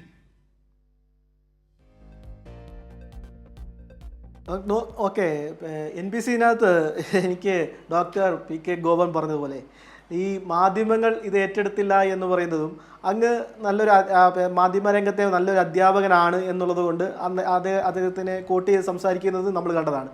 സത്യത്തിൽ ഇങ്ങനെയൊരു ഞാൻ ആദ്യത്തെ ആമുഖത്തിൽ തന്നെ ഞാൻ പറഞ്ഞതാണ്, ഇതുമായി ബന്ധപ്പെട്ട് ഈ ഗവൺമെൻറ്റിന് ഉണ്ടായിട്ടുള്ള, ഈ ഗവൺമെൻറ് വന്നിട്ടുള്ള സമയപരിധി, ആ സമയപരിധിയിൽ വെച്ചിട്ട് ഇങ്ങനെ ഒരു ഇഷ്യൂ ഉണ്ടാകുമ്പോൾ അപ്പോൾ തന്നെ ഇടപെടുന്ന വനവകുപ്പ് മന്ത്രിയും മുഖ്യമന്ത്രിയും അതുപോലെ മന്ത്രിസഭ മന്ത്രിമാരുമായി ബന്ധപ്പെട്ട് അല്ലെ ജനപ്രതിനിധികളുമായി ബന്ധപ്പെട്ട് നിൽക്കുന്ന ഒരു സർക്കാർ സംവിധാനം, ആ സർക്കാർ സംവിധാനം അപ്പോൾ തന്നെ ആക്ട് ചെയ്തിരിക്കുകയാണ്. ഇപ്പോൾ പിന്നീട് ഇനിയിപ്പോൾ ഉണ്ടാവേണ്ട സാഹചര്യത്തിൽ എന്താണെന്നുള്ളത് പഠിച്ച് അവതരിപ്പിക്കുവാനുള്ള രീതിയിലേക്ക് പോകും എന്നുള്ളതാണ് ഞാൻ പറഞ്ഞ അവസാനിപ്പിക്കുകയാണ്. പിന്നെ അദ്ദേഹം പിന്നെ എന്താ വനത്തിൽ ആനയ്ക്ക് വീടൊരുക്കുന്നതിനെ പറ്റിയൊക്കെ പറയുന്നു. അദ്ദേഹം പണ്ട് ഇപ്പോഴത്തെ മുഖ്യമന്ത്രിക്ക് പണ്ട് കാട്ടിൽ വീടൊരുക്കുമായി ബന്ധപ്പെട്ട് ഞങ്ങൾ തമ്മിൽ സംസാരിച്ചതാണ്. അപ്പോൾ ആ വീട് അവിടെ നിൽക്കുകയാണ്, അത് ആനയ്ക്ക് കൊടുക്കണമെങ്കിൽ നമുക്ക് കൊടുക്കാം എന്നുള്ളതുകൂടി അദ്ദേഹത്തിനോട് പറയുകയാണ്. രണ്ടാമത്തെ ഒറ്റ കാര്യം ഞാൻ പറഞ്ഞ പൂർത്തീകരിക്കുക, കേന്ദ്രത്തിൽ കേന്ദ്രത്തിൻ്റെ പരിധിയിൽ വരുന്ന കാര്യങ്ങളാണെങ്കിൽ, കേന്ദ്ര ഗവൺമെൻറ്റിനോട് ചോദിച്ച് വാങ്ങിക്കേണ്ട കാര്യങ്ങളാണെങ്കിൽ അത് ചെയ്യുവാൻ തൻ്റെ ഇടമുള്ള ഗവൺമെൻറ്റാണ് കേരളത്തിലെ UDF ഗവൺമെൻറ്. 10 വർഷമായിട്ട് അതിന് ധൈര്യം കാണിക്കാത്ത LDF ആയിരുന്നു 10 വർഷം ഭരിച്ചതെങ്കിൽ അങ്ങനെയല്ല ഇനിയത്തെ ഗവൺമെൻറ് എന്നുള്ളത് കൂടി പറഞ്ഞുകൊണ്ട് ഈ നാട്ടിലെ ജനങ്ങൾക്കും വന്യജീവികൾക്കും എല്ലാം മുന്നോട്ട് പോകും എന്നുകൂടി. താങ്കൾ ഈ പറഞ്ഞ പോലെ ഞാൻ ഉദ്ദേശിച്ച സമയം കഴിഞ്ഞു എങ്കിലും അദ്ദേഹത്തിന് കൊടുത്ത പോലെ 1 മിനിറ്റ് എന്നൊരു ഇത് ഞാൻ സമയപരിധി ഞാൻ പറയുകയാണ്. താങ്കൾ പെട്ടെന്ന്. അല്ല, ഇദ്ദേഹം ഏത് ലോകത്താ ജീവിക്കുന്നത്? ഞാൻ ആനയ്ക്ക് വീടൊരുക്കി കൊടുക്കാൻ പറഞ്ഞു. എല്ലാ കോൺഗ്രസ്സുകാരും ഇങ്ങനെയാണോ? ഞാൻ അദ്ദേഹത്തെ അതിൽ നിന്ന് അങ്ങ് കുറച്ച് വ്യത്യസ്തമായിട്ട് പ്രതീക്ഷിച്ചായിരുന്നു. ആനത്താരകളിൽ താമസിക്കുന്ന മനുഷ്യരെ പുനരധിവസിപ്പിക്കൂ എന്നുള്ള നിങ്ങളുടെ പ്രകടന പത്രികയാ. രാത്രി പോയിട്ടൊന്ന് വായിച്ചു നോക്കുന്നത് നല്ലതാ കേട്ടോ. ഇത് രണ്ടാമത്, ഞങ്ങൾ പഠിച്ചുകൊണ്ടിരിക്കുകയാണെന്ന്. നിങ്ങൾ പഠിക്കാതാണോ പ്രതിപക്ഷത്തിരിക്കുമ്പോ ഈ നിർദ്ദേശങ്ങളെല്ലാം വെച്ചത്? പിണറായി വിജയന്റെയും പിന്നെ ശശീന്ദ്രന്റെയും വീടിന്റെ മുമ്പിൽ പോയി തെറി വിളിച്ചത് ശവശരീരം ഉയർത്തിപ്പിടിച്ചുകൊണ്ട്. നിങ്ങൾ മരിക്കുന്ന ഓരോ മനുഷ്യന്റെയും ശരീരം എടുത്ത് ഉയർത്തിപ്പിടിച്ചുകൊണ്ട് ഈ 2 മുഖ്യമന്ത്രിയെയും വനംവകുപ്പ് മന്ത്രിയെയും തെറി വിളിച്ചല്ലോ. ഇന്ന് ഞങ്ങൾ മൃതശരീരം എടുത്തുകൊണ്ടൊന്നും തെറി വിളിച്ചില്ലല്ലോ. ഇതൊക്കെ പഠിക്കാതാണോ പറഞ്ഞുകൊണ്ടിരുന്നത്? ചുമ്മാതെ വെറുതെ കാച്ചിക്കൊണ്ടിരുന്നതല്ലേ? എന്താണ് വനാവകാശ നിയമം? എന്താണ് സെൻട്രലിന്റെ അധികാരം? ഞങ്ങൾ ഇനി സമരം നടത്തി മേടിച്ചെടുക്കൂല്ലേ? സമരം നടത്തി മേടിച്ചെടുക്കാൻ നിങ്ങളുടെ അഡ്വക്കേറ്റ് ജനറൽ ആരാ? BJPയുടെ ആളാ. ഗവർണറുടെ ഉപദേഷ്ടാവാ നിങ്ങളുടെ അഡ്വക്കേറ്റ് ജനറൽ. നിങ്ങൾ എവിടെ സമരം നടത്തുന്ന? നിങ്ങളുടെ പ്രസ് സെക്രട്ടറി ആരാ? BJPയുടെ ആളാ പ്രസ് സെക്രട്ടറി. നിങ്ങളുടെ പിന്നെ പേഴ്സണൽ സെക്രട്ടറി ആരാ? BJPയുടെ ആളാ. ഇവരെയൊക്കെ വെച്ചുകൊണ്ടാണോ നിങ്ങൾ BJPയുടെ ഇന്ന് വാങ്ങിച്ചെടുക്കുമെന്ന് പറയുന്നത്? അവിടെ 19 MP-മാരുണ്ടല്ലോ. ഈ 10 വർഷം ഈ കേരളത്തിന്റെ ഒരാവശ്യത്തിന് വേണ്ടി 10 മിനിറ്റ് നിങ്ങൾ എടുത്തിട്ടുണ്ടോ പാർലമെന്റിൽ? 10 മിനിറ്റ് ഇതാ കേരളത്തെ നിങ്ങൾ ഇങ്ങനെ അവഗണിക്കുന്നു. വനാവകാശ നിയമത്തിൽ മാറ്റം വരുത്തണം. നിങ്ങൾ പറഞ്ഞത് വനാവകാശ നിയമം അല്ല, സ്റ്റേറ്റിന് മാറ്റം വരുത്താൻ പറ്റുമെന്നാണ് നിങ്ങൾ പ്രസംഗിച്ചേ. ഈ സംസ്ഥാന ഗവൺമെന്റ് വിചാരിച്ചാൽ ഇതൊക്കെ നടക്കുമെന്ന് നിങ്ങൾ അന്ന് പറഞ്ഞ്, എന്നിട്ട് ഇപ്പൊ പറയുക ഞങ്ങൾ സമരം നടത്തി ഇനി മേടിച്ചെടുക്കുമെന്ന്. ചുമ്മാതെ തമാശയൊന്നും പറയല്ലേ വൈകുന്നേരം. അതുകൊണ്ട് ഇത് വളരെ സെൻസിറ്റീവ് ഇഷ്യൂ ആ. കടൽ തീരത്തും വനതീരത്തും താമസിക്കുന്ന മനുഷ്യരെ സംബന്ധിച്ച് വനം മൃഗങ്ങൾക്കുള്ളതാണ്, നാട് മനുഷ്യർക്കുള്ളതാണ്. വനത്തിൽ ആവശ്യമായ സുഖസൗകര്യങ്ങൾ ഇല്ലാതെ വരുമ്പോ, വെറും ഭക്ഷണം കിട്ടാതെ വരുമ്പോ, വെള്ളം കിട്ടാതെ വരുമ്പോ അവ പുറത്തേക്ക് ചാടും. ഇത് ആർക്കാ മനസ്സിലാകാത്തത്? അതിനെന്താ പരിഹാരം എന്നുള്ളത് നിങ്ങൾ പറഞ്ഞുകൊണ്ട് നടന്നത് പിണറായിയും പിന്നെ ശശീന്ദ്രനും രാജിവെച്ചാൽ മതി പരിഹാരം എന്നാ. ആയല്ലോ, നിങ്ങൾ പരിഹാരം പറ. യെസ്, ഏതായാലും ഈ ചർച്ച സമയപരിധി കൊണ്ട് നമ്മളിവിടെ പരിമിതി കൊണ്ട് നമ്മളിവിടെ അവസാനിപ്പിക്കുകയാണ്. ഇതല്ല ഇന്ന് മുഴുനീളം ചർച്ച ചെയ്യാനുള്ളൊരു വിഷയം ഇതിൽ ഉണ്ട് എന്ന് എനിക്കറിയാം. എല്ലാവരും എടുത്ത പോലെ ഞാനും ഒരു 1/2 മിനിറ്റ് എടുക്കുകയാണ്. ഞാൻ നേരത്തെ പറഞ്ഞത് ഏതെങ്കിലും മാധ്യമങ്ങൾ ഇതേക്കുറിച്ചുള്ള ചർച്ച നിരോധിച്ചാലും ആ മാധ്യമങ്ങളിൽ അത് നടക്കില്ല, ചില മാധ്യമങ്ങളിൽ അത് നടന്നുകൊണ്ടിരിക്കും എന്നു മാത്രമല്ല, ആ ചർച്ച ചായക്കടകൾ മുതൽ അടുക്കള തിണ്ണകൾ വരെ അത് ആ ചർച്ച മുഴുമിപ്പിക്കും എന്നു കൂടിയാണ് ഞാൻ പറഞ്ഞത് എന്ന് പറഞ്ഞുകൊണ്ട് അടുത്ത പ്രശ്നത്തിലേക്ക് നമ്മൾ കടക്കുകയാണ്. അതിലേക്ക് സഹായകമായ ഒരു ദൃശ്യം കണ്ടുകൊണ്ട് നമുക്ക് ആ വിഷയത്തിലേക്ക് പ്രവേശിക്കാം. നമ്മളെ ഇപ്പോൾ UDF സർക്കാർ അധികാരത്തിൽ വന്നാൽ നമ്മൾ എന്ത് ചെയ്യുമെന്നുള്ളതിൻ്റെ ഒരു രാഹുൽ ഗാന്ധി ഒരു ഇന്ദിരാ ഗ്യാരണ്ടി പ്രഖ്യാപിച്ചു. അപ്പോൾ അതിൻ്റെ ഡീറ്റെയിൽസ് തരാൻ വേണ്ടിയിട്ടാണ് വന്നത്. സ്റ്റേറ്റ് വൈഡായിട്ട് ഇങ്ങനെ നമ്മൾ പ്രചരണം നടത്തുക വീടുകൾക്ക്. ആദ്യത്തെ ഗ്യാരണ്ടി എന്ന് വെച്ചാൽ നമ്മൾ വന്നു കഴിഞ്ഞാൽ സ്ത്രീകൾക്ക് KSRTC ബസ്സിൽ സൗജന്യ യാത്രയാണ്. സൗജന്യ യാത്ര ഫ്രീ. എവിടെ വേണമെങ്കിലും പോവാം, എവിടെ വേണമെങ്കിലും ടൂറ് പോവാം, തീർത്ഥാടനത്തിന് പോവാം, അമ്പലത്തിൽ പോവാം, എവിടെ വേണമെങ്കിലും പോവാം. രണ്ടാമത്തെ കാര്യം എന്ന് പറയുന്നത് ഈ പെൺകുട്ടികൾ, കോളേജിൽ പഠിക്കുന്ന പെൺകുട്ടികൾക്ക് 1000 രൂപ മാസം ധനസഹായം കൊടുക്കുക. അവർ പഠിച്ച് നല്ല നിലയിലെത്തട്ടെ എന്ന് വിചാരിച്ചിട്ടാണ്. മൂന്നാമത് ചെറുപ്പക്കാർക്ക് സംരംഭം തുടങ്ങാൻ 5 ലക്ഷം രൂപ പലിശരഹിത വായ്പ തുടങ്ങുക. വിഷയത്തിലേക്ക്. കേരളത്തിലെ സ്ത്രീകൾക്ക് KSRTC ബസ്സുകളിലുള്ള സൗജന്യ യാത്ര ജൂൺ 10-ന് പ്രഖ്യാപിക്കുമെന്ന് മന്ത്രി CP ജോൺ. കേരളത്തിൻ്റെ ചരിത്രത്തിൽ ആദ്യമായാണ് ഇങ്ങനെ ഒരു നടപടി.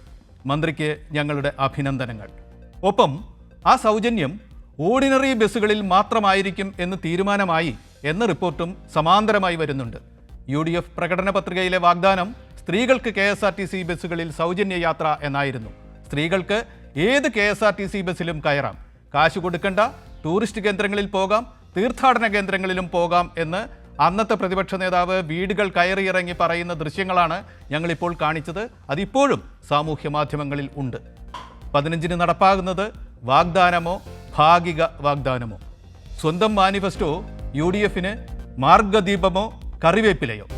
ചർച്ച തുടരുന്നു. രജിൻ, താങ്കളിലേക്ക് വരുന്നു. വാഗ്ദാനം ഭാഗികമാണ് എന്ന് വേണമെങ്കിൽ പറയാം. ഓർഡിനറി ബസ്സുകളിൽ മാത്രമേ ഉള്ളൂ. അത് തുടക്കമാണോ? ഇത് പൂർണ്ണമായി ഈ UDF സർക്കാർ നടപ്പാക്കുമോ എന്ന സംശയങ്ങൾ ഉയരുന്ന ഒരു രാത്രിയാണിത്. സംശയ ദൂരീകരണത്തിലേക്ക് താങ്കളെ ക്ഷണിക്കുന്നു. രജിൻ.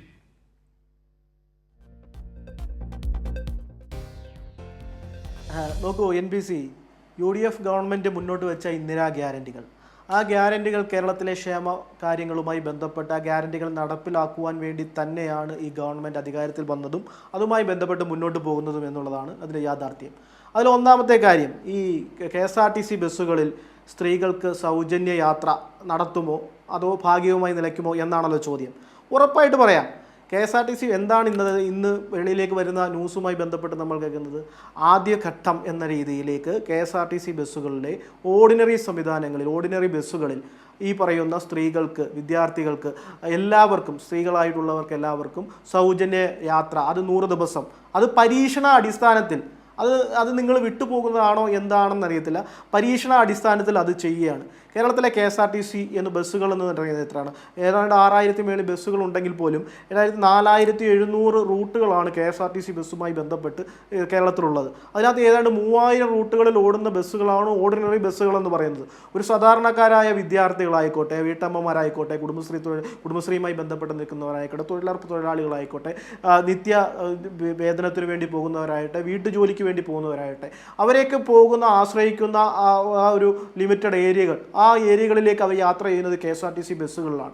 ആ ബസ്സുകളിൽ യാത്ര ചെയ്യുന്നവർക്ക് സൗജന്യമായി യാത്ര നടത്തുവാനുള്ള ഒരു സൗകര്യം കൊടുക്കുകയാണ് ആദ്യമായി ഈ പറയുന്ന പരീക്ഷണ അടിസ്ഥാനത്തിൽ. ഞാൻ എപ്പോഴും വീണ്ടും ആവർത്തിച്ച് പറയുന്നത് അത് ഒന്നുകൂടെ വ്യക്തമാക്കാൻ വേണ്ടിയാണ് പറയുന്നത്. പരീക്ഷണ അടിസ്ഥാനത്തിൽ അങ്ങനെ ഒരു യാത്രാ സംവിധാനം ഒരുക്കുകയാണ്. അത് പിന്നീട് അതുമായി ബന്ധപ്പെട്ട് എല്ലാ ബസ്സുകളിലേക്കും, അതാണ് ഇന്ദിരാ ഗ്യാരണ്ടി ഉറപ്പ് നൽകിയിട്ടുള്ളത്, എല്ലാ ബസ്സുകളിലേക്കും ഈ സ്ത്രീകൾക്ക്, വനിതകൾക്ക്, എല്ലാവർക്കും യാത്ര ചെയ്യുവാനുള്ള സൗകര്യം, സൗജന്യമായി യാത്ര ചെയ്യാനുള്ള സൗകര്യത്തിലേക്ക് പറ്റും. ആദ്യ ഘട്ടം എന്ന രീതിയിൽ, ഒരു പരീക്ഷണം എന്നുള്ള രീതിയിലേക്കാണ് ഈ 100 ദിവസത്തെ ഈ പറയുന്ന സൗജന്യ യാത്ര എന്നുള്ളതാണ് ഇതിന്റെ യാഥാർത്ഥ്യം എന്ന് പറയുന്നത്. നമുക്കറിയാമല്ലോ, ആ കാര്യം ക്ലിയറായി, ആമുഖഭാഗം ക്ലിയറായി. ഞാൻ തിരിച്ചു വരാം രജൻ. ഗോപൻ, ഇതാണ് UDFന്റെ വൃത്തങ്ങളും അവരുടെ കേന്ദ്രങ്ങളും ഒക്കെ തന്നെ പറയുന്നത്. ഇതൊരു തുടക്കമാണ്, ഇത് പരീക്ഷണാടിസ്ഥാനത്തിലാണ് എന്ന് പറയുമ്പോൾ, പക്ഷേ നമുക്കറിയാം ഇത് കോൺഗ്രസിൻ്റെ ദേശീയ നയം കൂടിയാണ്. കോൺഗ്രസ് എവിടെയൊക്കെ അധികാരത്തിലുണ്ടോ അവിടെയൊക്കെ സമാനമായ പരിപാടികൾ നടപ്പാക്കിയിട്ടുണ്ട്. പക്ഷേ അവിടെ എങ്ങും എല്ലാ സർവീസിലും ബാധകമായിട്ട് ഇത് മാറിയിട്ടില്ല, ഇതുവരെ മാറിയിട്ടില്ല. ഇവിടെയും അങ്ങനെ തുടങ്ങുന്നു. ആ ദേശീയാനുഭവം മുന്നിലുള്ള കോൺഗ്രസ് എന്തിനാണ് ഇവിടെ ഇത്തരത്തിലൊരു വാഗ്ദാനം വയ്ക്കുകയും അത് നേരത്തെ അന്ന് പ്രതിപക്ഷ നേതാവ് ആയിരുന്ന സതീശൻ വീടുകളിൽ പോയി വിശദീകരിച്ചതുപോലെ എവിടെ വേണമെങ്കിലും നിങ്ങൾക്ക് പോകാം, കാശ് കൊടുക്കണ്ട, തീർത്ഥയാത്രകൾക്ക് പോകാം, ടൂറിസ്റ്റ് പ്ലേസുകളിൽ പോകാം എന്ന തരത്തിൽ വിശദീകരിച്ചതും എന്ന് അറിയില്ല. പക്ഷേ ആ ആശങ്കയ്ക്ക് അടിസ്ഥാനമുണ്ടോ? 100 ദിവസം എന്താണ് ഇവർ നിരീക്ഷിക്കാൻ പോകുന്നത്? ഇത് മറ്റുള്ളതിലേക്ക് വ്യാപിപ്പിക്കണം എന്നതാണോ? ഇവിടെ തന്നെ ഇത് തുടർന്നു പോകാൻ കഴിയും എന്നതാണോ? അതൊന്നും ഇന്ന് ഗതാഗത മന്ത്രി വിശദീകരിച്ചില്ല. ഒരു ഉപാധികളും ഞാൻ പറഞ്ഞിട്ടില്ല. അതെല്ലാം 10-ാം തീയതി മന്ത്രിസഭാ യോഗത്തിന് ശേഷം മുഖ്യമന്ത്രി പ്രഖ്യാപിക്കും എന്നാണ് പറഞ്ഞത്. താങ്കൾ എന്താണ് കരുതുന്നത്? ഇത് വാഗ്ദാനം പാലിച്ചതാണോ? ഭാഗിക വാഗ്ദാനം മാത്രമേ പാലിക്കപ്പെട്ടിട്ടുള്ളൂ എന്ന നിലയുണ്ടോ? പൂർണ്ണ വാഗ്ദാനം ഈ സർക്കാരിൻ്റെ കാലത്ത് പാലിക്കും എന്ന് താങ്കൾ വിചാരിക്കുന്നുണ്ടോ? ഇത് ഭാഗിക വാഗ്ദാനവും പരീക്ഷണ ദിവസങ്ങളായ 100 ദിവസങ്ങൾക്ക് ശേഷം ഇതിനൊരു പ്രതിസന്ധി വരികയാണെങ്കിൽ ഞങ്ങൾക്ക് കാശില്ല എന്ന് പറഞ്ഞ് പിൻവലിക്കാനുള്ളൊരു സാധ്യത ഉണ്ട് എന്ന് പ്രതിപക്ഷത്തിന് ആശങ്കയുണ്ടോ? ഗോപൻ. അല്ല, അതിൽ ചെയ്തിടത്തോളം നമ്മൾ അംഗീകരിക്കുകയാണ് അവരെ, കേട്ടോ. തീർച്ചയായിട്ടും. ഇപ്പൊ 100 ദിവസമായാലും തുടക്കത്തിൽ 100 ദിവസം എന്ന് പറഞ്ഞ് ഒരു വാഗ്ദാനം തുടങ്ങി വെക്കുന്നതിനെ ആദ്യമായിട്ട് അഭിനന്ദിക്കുകയും അംഗീകരിക്കുകയും ചെയ്യുന്നു. അതൊരു കാര്യം. ഇതിന്റെ മറുവശത്തിലേക്ക് നമ്മൾ കടക്കണം. ഒന്ന്, അദ്ദേഹം ഭവന സന്ദർശനത്തിന്റെ ഭാഗമായി ഇപ്പോഴത്തെ ബഹുമാന്യനായ കേരളത്തിലെ മുഖ്യമന്ത്രി എത്തിയപ്പോൾ ഒരു വീട്ടുകാർക്ക് കൊടുത്ത വാഗ്ദാനത്തിന്റെ വോയിസ് ആണ് നേരത്തെ ഡോക്ടർ NB ഇവിടെ കേൾപ്പിച്ചത്. അതിനുള്ളിൽ അദ്ദേഹം പറഞ്ഞത് മൂകാംബികയിൽ പോകാം, മൂന്നാറിൽ പോകാം, മരുമകളുടെ വീടുകളിൽ പോകാം എന്ന് പറഞ്ഞാൽ ഔട്ട് ഓഫ് സ്റ്റേറ്റിലേക്ക് KSRTC യാത്രയിൽ പങ്കെടുക്കാവുന്നതാണ്. എവിടെ ലോകത്തിന്റെ ഏത് മൂലയിൽ KSRTC ചെല്ലുന്നുണ്ടോ അവിടെയെല്ലാം നിങ്ങൾക്ക് സൗജന്യ യാത്ര എന്നാണ്. അപ്പോ തിരുവനന്തപുരത്ത് നിന്ന് മൂകാംബിക വരെ ഒരു ഓർഡിനറി ബസ് സഞ്ചരിക്കില്ല. തിരുവനന്തപുരത്ത് നിന്ന് മൂന്നാർ വരെയും മിക്കവാറും ഓർഡിനറി ബസ് സഞ്ചരിക്കില്ല. അതിൽ KSRTC വ്യത്യസ്തമായ സ്പീഡുകളിൽ സഞ്ചരിക്കുന്ന, സ്റ്റോപ്പ് ലിമിറ്റ് ചെയ്തിട്ടുള്ള, ഇതെല്ലാം കൂടെ ചേരുന്നതാണ് KSRTC എന്ന് പറയുന്നത്. KSRTC അതിന്റെ ചരിത്രത്തിൽ ഒരു കാലത്തും ലാഭകരമായി പ്രവർത്തിച്ച ഒരു സ്ഥാപനമല്ല. കാരണം KSRTC ഗവൺമെന്റ് ഒരു ബിസിനസ് ആയിട്ട് നടത്തുന്ന സ്ഥാപനമല്ല, അതൊരു സർവീസാണ്. അപ്പോൾ ഏറ്റവും റിമോട്ട് ഏരിയകളിൽ മനുഷ്യർക്ക് യാത്ര ചെയ്യാൻ സ്വകാര്യ ബസ്സുകൾ സന്നദ്ധമാകാത്ത സമയത്ത് അത്തരം റൂട്ടുകളിലേക്ക് ബസ് അയക്കുകയും അവിടെ രാത്രികാലങ്ങളിൽ മനുഷ്യർക്ക് വലിയ തുക കൊടുത്ത് സ്വകാര്യമായി യാത്ര ചെയ്യാൻ കഴിയാത്തവർക്കുള്ള ഒരു സർവീസ് കൂടിയാണത്. അത് പിന്നെ ഏത് ഘട്ടത്തിലും ആളുണ്ടായാലും ആളില്ലെങ്കിലും അതനുസരിച്ച് യാത്ര ചെയ്തൊരു സർവീസാണ് KSRTC. അപ്പൊ KSRTCക്ക് ഗവൺമെന്റ് പണം കൊടുക്കേണ്ടി വരും. ഇത്തരം കാര്യങ്ങൾ ചെയ്യുമ്പോൾ KSRTCക്ക് പണം കൊടുത്തുകൊണ്ട് മാത്രമേ ഇത് ചെയ്യാൻ പറ്റൂ. ഇത് അങ്ങ് നേരത്തെ ചൂണ്ടിക്കാണിച്ചതുപോലെ ഇന്ത്യ രാജ്യത്ത് കോൺഗ്രസ് ഓഫർ ചെയ്ത ഒരു സ്റ്റേറ്റിലും എല്ലാ ബസ്സും ഇതിന് ആക്സസബിൾ ആയിരുന്നില്ല. അപ്പൊ ഇവരെന്തുകൊണ്ട് പ്രകടന പത്രികയിൽ ഞങ്ങൾ ഓർഡിനറി ബസ്സുകൾക്കോ അല്ലെങ്കിൽ ഫാസ്റ്റ് പാസഞ്ചർ ബസ്സുകൾക്കോ അല്ലെങ്കിൽ നിശ്ചിത ദൂരപരിധിക്കകത്ത് അത്രയൊരു വാക്ക് ചേർത്താൽ മതിയായിരുന്നു, നിശ്ചിത ദൂരപരിധിക്കുള്ളിൽ KSRTCയിൽ സൗജന്യ യാത്ര അനുവദിക്കും എന്ന് പറയേണ്ടതിന് പകരം ഇവര് ഇന്ദിരാഗാന്ധിയുടെ പേരിൽ, അത് തന്നെ ആധുനിക ജനാധിപത്യ യുഗത്തിൽ അനുവദനീയമായ ഒരു രീതിയല്ല. ലീഡർഷിപ്പിന്റെ പേരിൽ ഒരു ആനുകൂല്യം കൊടുക്കുക എന്ന് പറഞ്ഞാൽ അത് ആനുകൂല്യം ഔദാര്യമാണ് എന്ന് പറയുന്നതിന് തുല്യമാണ്. ഇവിടെ സർക്കാർ ജീവനക്കാർക്ക് ശമ്പളം കൊടുത്തപ്പോ, കൃത്യമായിട്ട് മുടങ്ങാതെ ശമ്പളം കൊടുത്തപ്പോ, കൃത്യമായിട്ട് പെൻഷൻ കൊടുത്തപ്പോ, കൃത്യമായിട്ട് ആനുകൂല്യം കൊടുത്തപ്പോ, വികസന പ്രവർത്തനം നടത്തിയപ്പോ ഇവരുണ്ടാക്കിയ ഒരു നരേഷൻ എന്താ? കനകോലു പറഞ്ഞു കൊടുത്തത് അത് പിന്നെ സർക്കാർ പിണറായി വിജയൻ വീട്ടിൽ നിന്ന് എടുത്തോണ്ട് വരുന്നതല്ല, ഇതെല്ലാം ചെയ്യുന്നത് വീട്ടിൽ നിന്ന് എടുത്തോണ്ട് വരുന്നതല്ല. അതുകൊണ്ട് ഗുണങ്ങളെയെല്ലാം അതിന്റെ പേരിൽ നിരസിച്ചു അവര്. അപ്പൊ സ്വാഭാവികമായിട്ടും ഇപ്പോഴത്തെ ഗവൺമെന്റ് ആരുടെയും വീട്ടിൽ നിന്ന് എടുത്തുകൊണ്ട് വരുന്നതല്ല എന്ന് അവർ തന്നെ നേരത്തെ സമ്മതിച്ചു വെച്ചിട്ടുണ്ട്. ഏതെങ്കിലും ചെയ്യാത്തതുണ്ടെങ്കിൽ അതിന്റെ ഉത്തരവാദിത്വം മുഖ്യമന്ത്രി ഏറ്റെടുക്കണം. പണ്ട് അങ്ങനെയാണ് പറഞ്ഞത്. ചെയ്തിട്ടുണ്ടെങ്കിൽ അത് വീട്ടിൽ നിന്ന് കൊണ്ടുവന്നതല്ല എന്ന നരേഷനാണ് ഇവിടെ ഉണ്ടാക്കിയത്. അതുകൊണ്ട് KSRTCയെ സംബന്ധിക്കുന്ന അല്ലെങ്കിൽ അതുപോലെ കൊടുത്ത വാഗ്ദാനങ്ങൾ, ആ വാഗ്ദാനങ്ങളിലെല്ലാം ഈ കർണാടകത്തിൽ ഇത് നടപ്പിലാക്കിയപ്പോൾ പുരുഷന്മാരുടെ യാത്രാ ചെലവ് കൂട്ടി. നാളെ 100 ദിവസം കഴിഞ്ഞ് നിങ്ങൾ KSRTC ചാർജ് കൂട്ടുകയും KSEB ചാർജ് കൂട്ടുകയൊക്കെ ചെയ്തുകൊണ്ട് ഇത്തരം പരിപാടി ആവിഷ്കരിക്കാനാണ് പരിശ്രമിക്കുന്നത്. കാരണം നിങ്ങൾ കൊടുത്ത ഓഫർ എന്താ? ഡോക്ടർ NB ഇത് പറയുമ്പോൾ അതും കൂടി ചേർത്ത് പറയുമെന്ന് ഞാൻ വിചാരിച്ചേ. കാരണം കേരളത്തിൽ ഏത് കാരണത്താലും പെട്രോൾ, ഡീസൽ, പാചകവാതകത്തിന് വില കൂടിക്കൊണ്ടിരിക്കുമ്പോൾ അത് സ്റ്റേറ്റിന് കിട്ടുന്ന നികുതി കുറച്ച് കേന്ദ്ര സർക്കാരിന്റെ ഒരു വാക്കുകൊണ്ട് പോലും അവർ കുറ്റപ്പെടുത്തത്തില്ല. കേരളത്തിന് കിട്ടുന്ന വല്ല നികുതി ഉണ്ടെങ്കിൽ അത് എടുത്തു കളഞ്ഞിട്ട് ജനങ്ങൾക്ക് ആശ്വാസം കൊടുക്കണമെന്ന് പറഞ്ഞവർ എവിടെ എത്തി നിൽക്കുന്നു? ഇന്നും കൂടി പാചകവാതകത്തിന് വില ഇന്നും കൂടി, ഓരോ ദിവസവും കൂടിക്കൊണ്ടിരിക്കുകയാണ്. ഓരോ ദിവസവും പെട്രോൾ ഡീസലിന് വില കൂടിക്കൊണ്ടിരിക്കുകയാണ്. 10 പൈസ കുറച്ചു കൊടുത്തിട്ടില്ല. ചോദിക്കും പറയും ഞങ്ങൾ പഠിച്ചുകൊണ്ടിരിക്കുക, ഇത് സസ്റ്റൈനബിൾ ആയ ഒരു വിലയല്ല, ഇതിങ്ങനെ ചാഞ്ചാട്ടമുണ്ട്. എല്ലാ കാലത്തും പെട്രോളിന്റെ വില എങ്ങനെ? കേന്ദ്ര സർക്കാരിന്റെ ഒരു അടവാണത്.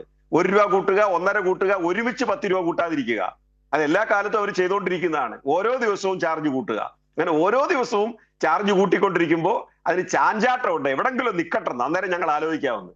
എന്തിനാ ഇങ്ങനെ പഠിക്കുന്നത്? നിങ്ങൾ പഠിക്കാതെ, ഞാൻ നേരത്തെ ചോദിച്ച ചോദ്യം ആവർത്തിക്കുകയാണ്, ഈ 10 കൊല്ലക്കാലവും ഇത്തരം കാര്യങ്ങൾ എല്ലാവരും അസംബ്ലിയിലുണ്ട്. കോൺഗ്രസിന്റെ ഈ പറഞ്ഞ പ്രമുഖരെല്ലാം അസംബ്ലിയിലുണ്ടായിരുന്നു. വളരെ റെയറായിട്ടുള്ള ആളുകളെ തോറ്റിട്ടുള്ളൂ. അസംബ്ലി പ്രൊസീജിയറും ഗവൺമെന്റ് പ്രൊസീജിയറും ഗവൺമെന്റ് ഫിനാൻസിന്റെ കാര്യവും ഗവൺമെന്റിന്റെ വരവും എല്ലാം പച്ചയായിട്ട് അറിയാവുന്നവരാണ് അന്നത്തെ പ്രതിപക്ഷം, ഇന്നത്തെ ഭരണപക്ഷം. അതുകൊണ്ട് പഠിച്ചുകൊണ്ടിരിക്കുക എന്ന് പറഞ്ഞ് വെള്ളം ചേർക്കരുത്.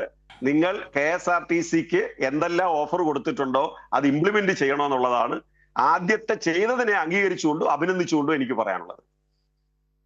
വരാം. ലാൽകുമാർ, താങ്കളോട് എനിക്ക് പറയാനുള്ളത്, താങ്കൾ തുടർച്ചയായി ഈ പങ്ക്തിയിൽ ഇരുന്നു കൊണ്ട് ഇങ്ങനെ ഒരു പരിപാടിയുടെ പ്രശ്നങ്ങൾ, അതിനെ പ്രശ്നവൽക്കരിച്ചുകൊണ്ട് സംസാരിച്ച ഒരാളാണ്.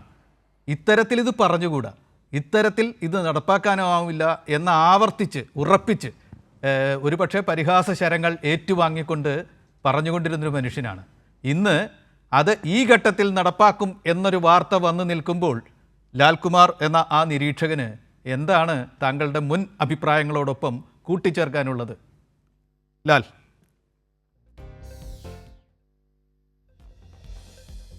അല്ല, ഞാൻ സ്റ്റേറ്റ് ചെയ്തിരിക്കുന്ന ഒപ്പീനിയനിൽ നിന്ന് ഞാൻ ഒരു കാരണവശാലും പുറകോട്ട് പോകുന്ന ഒരു സാഹചര്യമില്ല.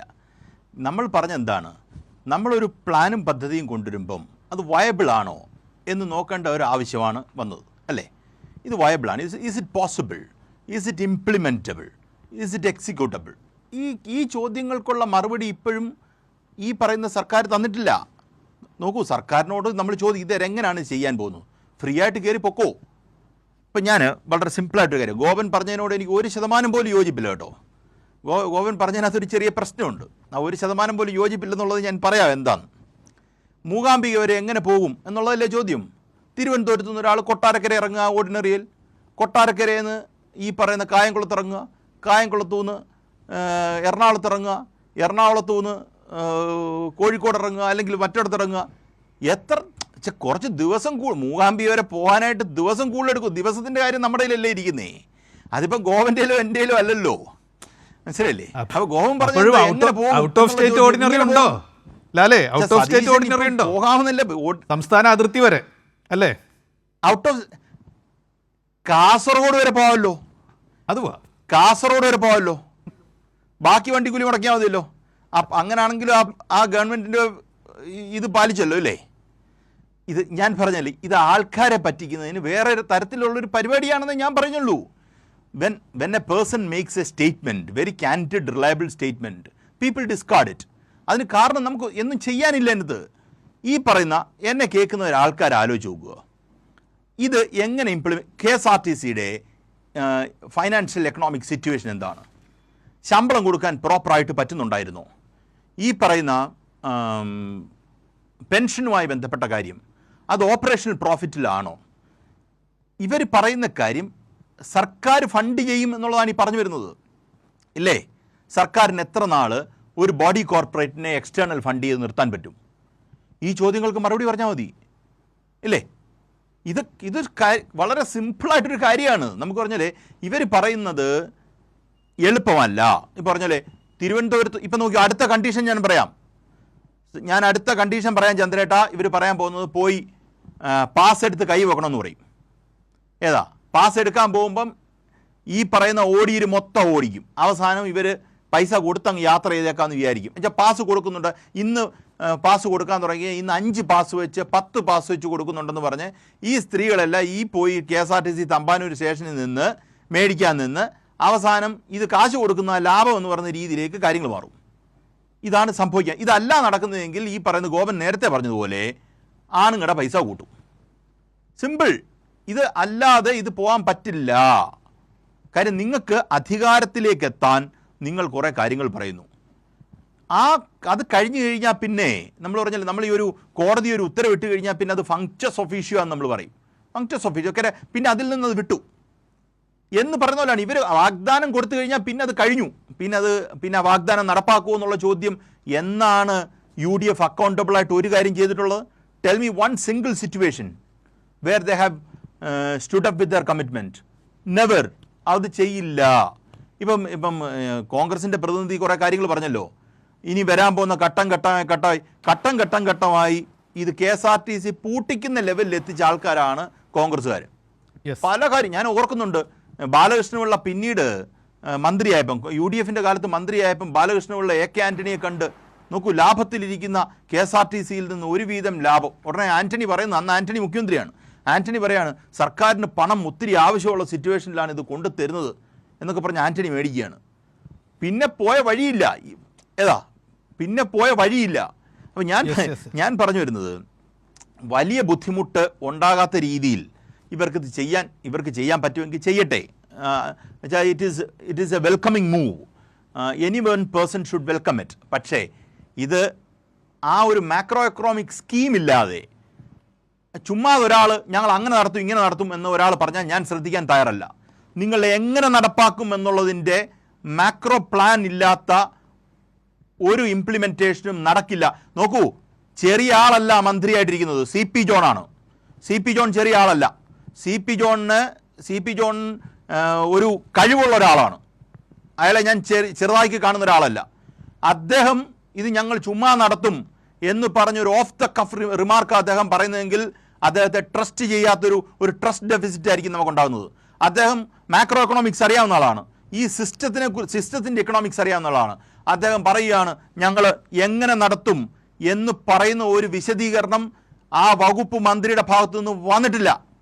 അത് വരാത്തടത്തോളം കാലം CP ജോൺ ഇരിക്കുന്നുണ്ടാണ് പറഞ്ഞത്, വേറെ ഒരു മന്ത്രിയുടെയും കാര്യമല്ല ഞാൻ പറഞ്ഞത്. ഈ നാട്ടിൽ രാഷ്ട്രീയം പറഞ്ഞിട്ടുള്ള ഒരു സഖാവ് തന്നെയാണ് CP ജോൺ. CP ജോൺ കൃത്യതയുള്ള മനുഷ്യനാണ്. ആ CP ജോണിൻ്റെ ഭാഗത്തു നിന്ന് അതിൻ്റെ പ്ലാനും പദ്ധതിയെക്കുറിച്ചും ഒരു എക്സ്പ്ലനേഷൻ വന്നിട്ടില്ലാത്തടത്തോളം കാലം ഞാൻ പറയും they don't have A proper plan. അങ്ങനെ ചുമ്മാതെ ഈ പറയുന്ന ഒരു റാൻഡം മൂഡിലെ ഒരു ഈസി മൂഡിൽ കുറേ കാര്യങ്ങൾ പറയുകയാണ്. ചർച്ച അതിൻ്റെ അന്തിമ ഘട്ടത്തിലേക്ക് കടക്കുകയാണ്. ഞാൻ ഒന്നും ഉന്നയിക്കില്ല. ഇനിയുള്ള സമയം വെച്ച് ഒരു 2 മിനിറ്റ് വീതം എല്ലാവർക്കും സംസാരിക്കാൻ സമയമുണ്ട്. ഞാനിതാ ആദ്യം തന്നെ രജിനിലേക്ക് വരികയാണ്. രജിൻ, താങ്കളുടെ വാദങ്ങൾ ഉപസംഹരിക്കും.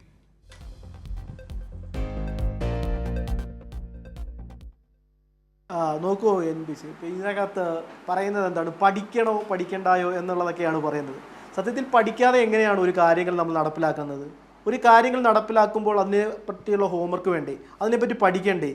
ഒരു കാര്യം ഇംപ്ലിമെൻറ്റ് ഇപ്പോൾ പിന്നെ ബഹുമാനപ്പെട്ട ഇടതുപക്ഷത്തിൻ്റെ പ്രതിനിധി ഡോക്ടർ PK ഗോപൻ ഈ കാര്യത്തിൽ അംഗീകരിച്ചുകൊണ്ട് അല്ലെങ്കിൽ അതിനെ സ്വാഗതം ചെയ്തുകൊണ്ട് അതിനെ പ്രശംസിച്ചുകൊണ്ട് പറഞ്ഞതിൽ അദ്ദേഹത്തിനോടുള്ള ഒരു നന്ദി ഞാൻ രേഖപ്പെടുത്തി. കാരണം ഈ പറയുന്ന ഒരു പദ്ധതിയുമായി ബന്ധപ്പെട്ട്, ഒരു ഇന്ദിരാ ഗ്യാരണ്ടിയുമായി ബന്ധപ്പെട്ട് ഈ നാട്ടിലെ സ്ത്രീജനങ്ങൾക്ക്, സാധാരണക്കാർക്ക്, വനിതകൾക്ക് എല്ലാവർക്കും ഉപകാരപ്രദമായ രീതിയിലേക്ക് ഒരു സംവിധാനം കൊണ്ടുവരുമ്പോൾ അത് അതിൻ്റെ ആദ്യത്തെ ക്യാബിനറ്റിൽ തന്നെ, ഗവൺമെൻറ്റിൻ്റെ ആദ്യത്തെ ക്യാബിനറ്റിൽ തന്നെ അത് പ്രാബല്യത്തിലാകുവാനുള്ള സംവിധാനവുമായി ബന്ധപ്പെട്ട് വരുന്നു.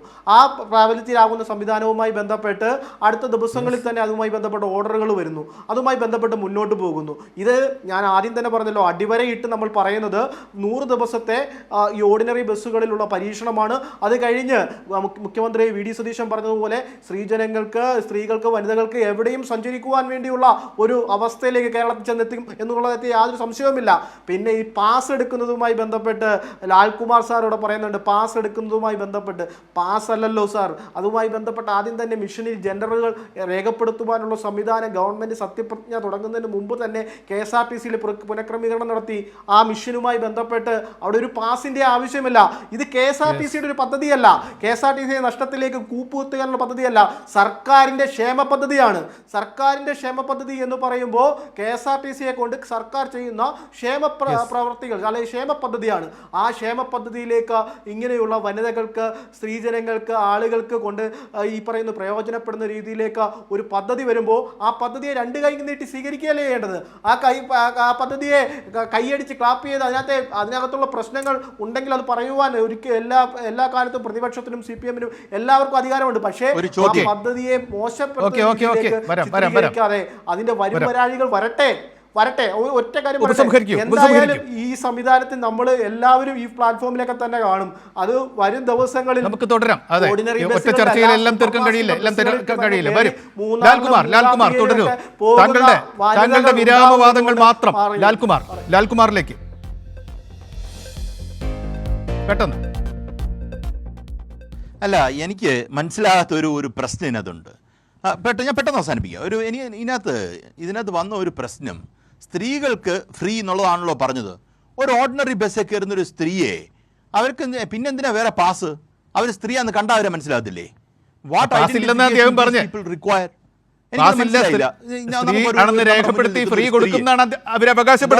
എന്ത് പാസ്? പാസില്ലെന്ന് അവർ അവകാശപ്പെടുന്നത്. നമുക്ക് കാത്തിരുന്ന് കാണാം. രേഖപ്പെടുത്തുന്നേ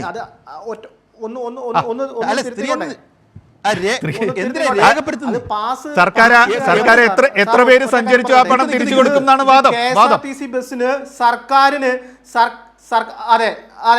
ഞാൻ പറഞ്ഞു വാദപ്രതിവാദങ്ങളിലേക്ക് പോകല്ലേ ലാൽകുമാർ? ഞാൻ പറയട്ടെ. ഞാനൊരു കാര്യം ചോദിച്ചോട്ടെ. ഞാൻ സാധാരണ രീതിയിൽ ആ ടിക്കറ്റ് അങ്ങ് ഇഷ്യൂ ചെയ്താൽ പോരെ? ആ ടിക്കറ്റ് ഇഷ്യൂ ചെയ്ത് ലേഡിക്കാണ്, നിങ്ങൾക്ക് ഒരു വേറെ കളറുള്ള ടിക്കറ്റ് അങ്ങ് വെച്ചാൽ പോരെ? അതിനെന്തിനാ വേറെ pass? I am asking A simple question. ചുമ്മാ കോംപ്ലിക്കേറ്റ് ചെയ്യരുത്. ഞാൻ കൃത്യമായ എൻ്റെ ധാരണയിൽ നിന്ന് തന്നെ ചോദിക്കുന്നത്. നിങ്ങൾ ഈ പറയുന്ന ഓർഡിനറിയിൽ വരുന്ന സ്ത്രീകൾക്ക് വേണ്ടിയിട്ടുള്ള ടിക്കറ്റ് വേറെ പിങ്ക് ടിക്കറ്റ് കൊടുക്കുക. What is issue? അപ്പം നിങ്ങൾക്ക് അക്കൗണ്ടബിൾ ആക്കാമല്ലോ. ഇതൊന്നും അല്ല പ്രശ്നം, ഇത് ഉഡായിപ്ലിക്കേഷൻ. അതാണ് ഞാൻ പറഞ്ഞത്. എനിക്ക് നല്ലതായ ധാരണത്തോടു കൂടി തന്നെയാണ് ഞാൻ ആ കാര്യം പറഞ്ഞത്. ഒരു സ്ത്രീയെ മനസ്സിലാക്കാൻ, ഇത് സ്ത്രീയാണെന്ന് മനസ്സിലാക്കാനായിട്ട് പ്രത്യേകിച്ച് ഇനിയും ബയോളജിക്കൽ ടെസ്റ്റിൻ്റെ ഒന്നും ആവശ്യമില്ല. അല്ലെങ്കിൽ നിങ്ങൾ പറയുന്ന വേറെന്തെങ്കിലും ആയിരിക്കണം. അപ്പോൾ ചുരുക്കത്തിൽ പറഞ്ഞാൽ ഇതൊക്കെ കൊണ്ടുവരുന്നത് ആൾക്കാർ ഇത് ഉപയോഗിക്കാനുള്ള വെൽഫെയർ എന്ന് പറഞ്ഞുകൊണ്ടാണ്. ഈ ഉപയോഗിക്കാനുള്ള സാധ്യതകൾ കുറയ്ക്കാനുള്ള അടുത്ത മെഷേഴ്സ് കൊണ്ടുവരിക എന്നുള്ളതാണ് ചെയ്യുന്നത്. ഞാൻ പറഞ്ഞാലേ, അടുത്ത പ്രാവശ്യം തൊട്ട് KSRTC അടയ്ക്കുന്ന ഓർഡിനറിയിലെ കയറുന്ന ടിക്കറ്റ് കൊടുക്കുന്ന സ്ത്രീകൾക്കുള്ളതെല്ലാം pink ticket, number of ticket issued, സർക്കാരിനും കൊടുത്താൽ പോരെ? അപ്പോൾ പൈസ കിട്ടത്തില്ലേ? അതിന് ഇവർ പോയി നേരെ പാസ്സൊക്കെ എടുക്കേണ്ട കാര്യം എന്നാ? ഉണ്ണിത്താൻ അതിന് മറുപടി ഉണ്ടോ എന്ന് ചോദിച്ചാൽ കാണാൻ ചാൻസ് ഇല്ല. ഞാൻ നിർത്തി. ഇനിയിപ്പോ ഉണ്ണിത്താന്റെ മറുപടിയിലേക്ക് പോകാൻ നമുക്ക് സമയമില്ല. പറഞ്ഞില്ലല്ലോ, പാസ് അല്ലല്ലോ, പാസ് ഇല്ല എന്ന് താങ്കൾ പറഞ്ഞു.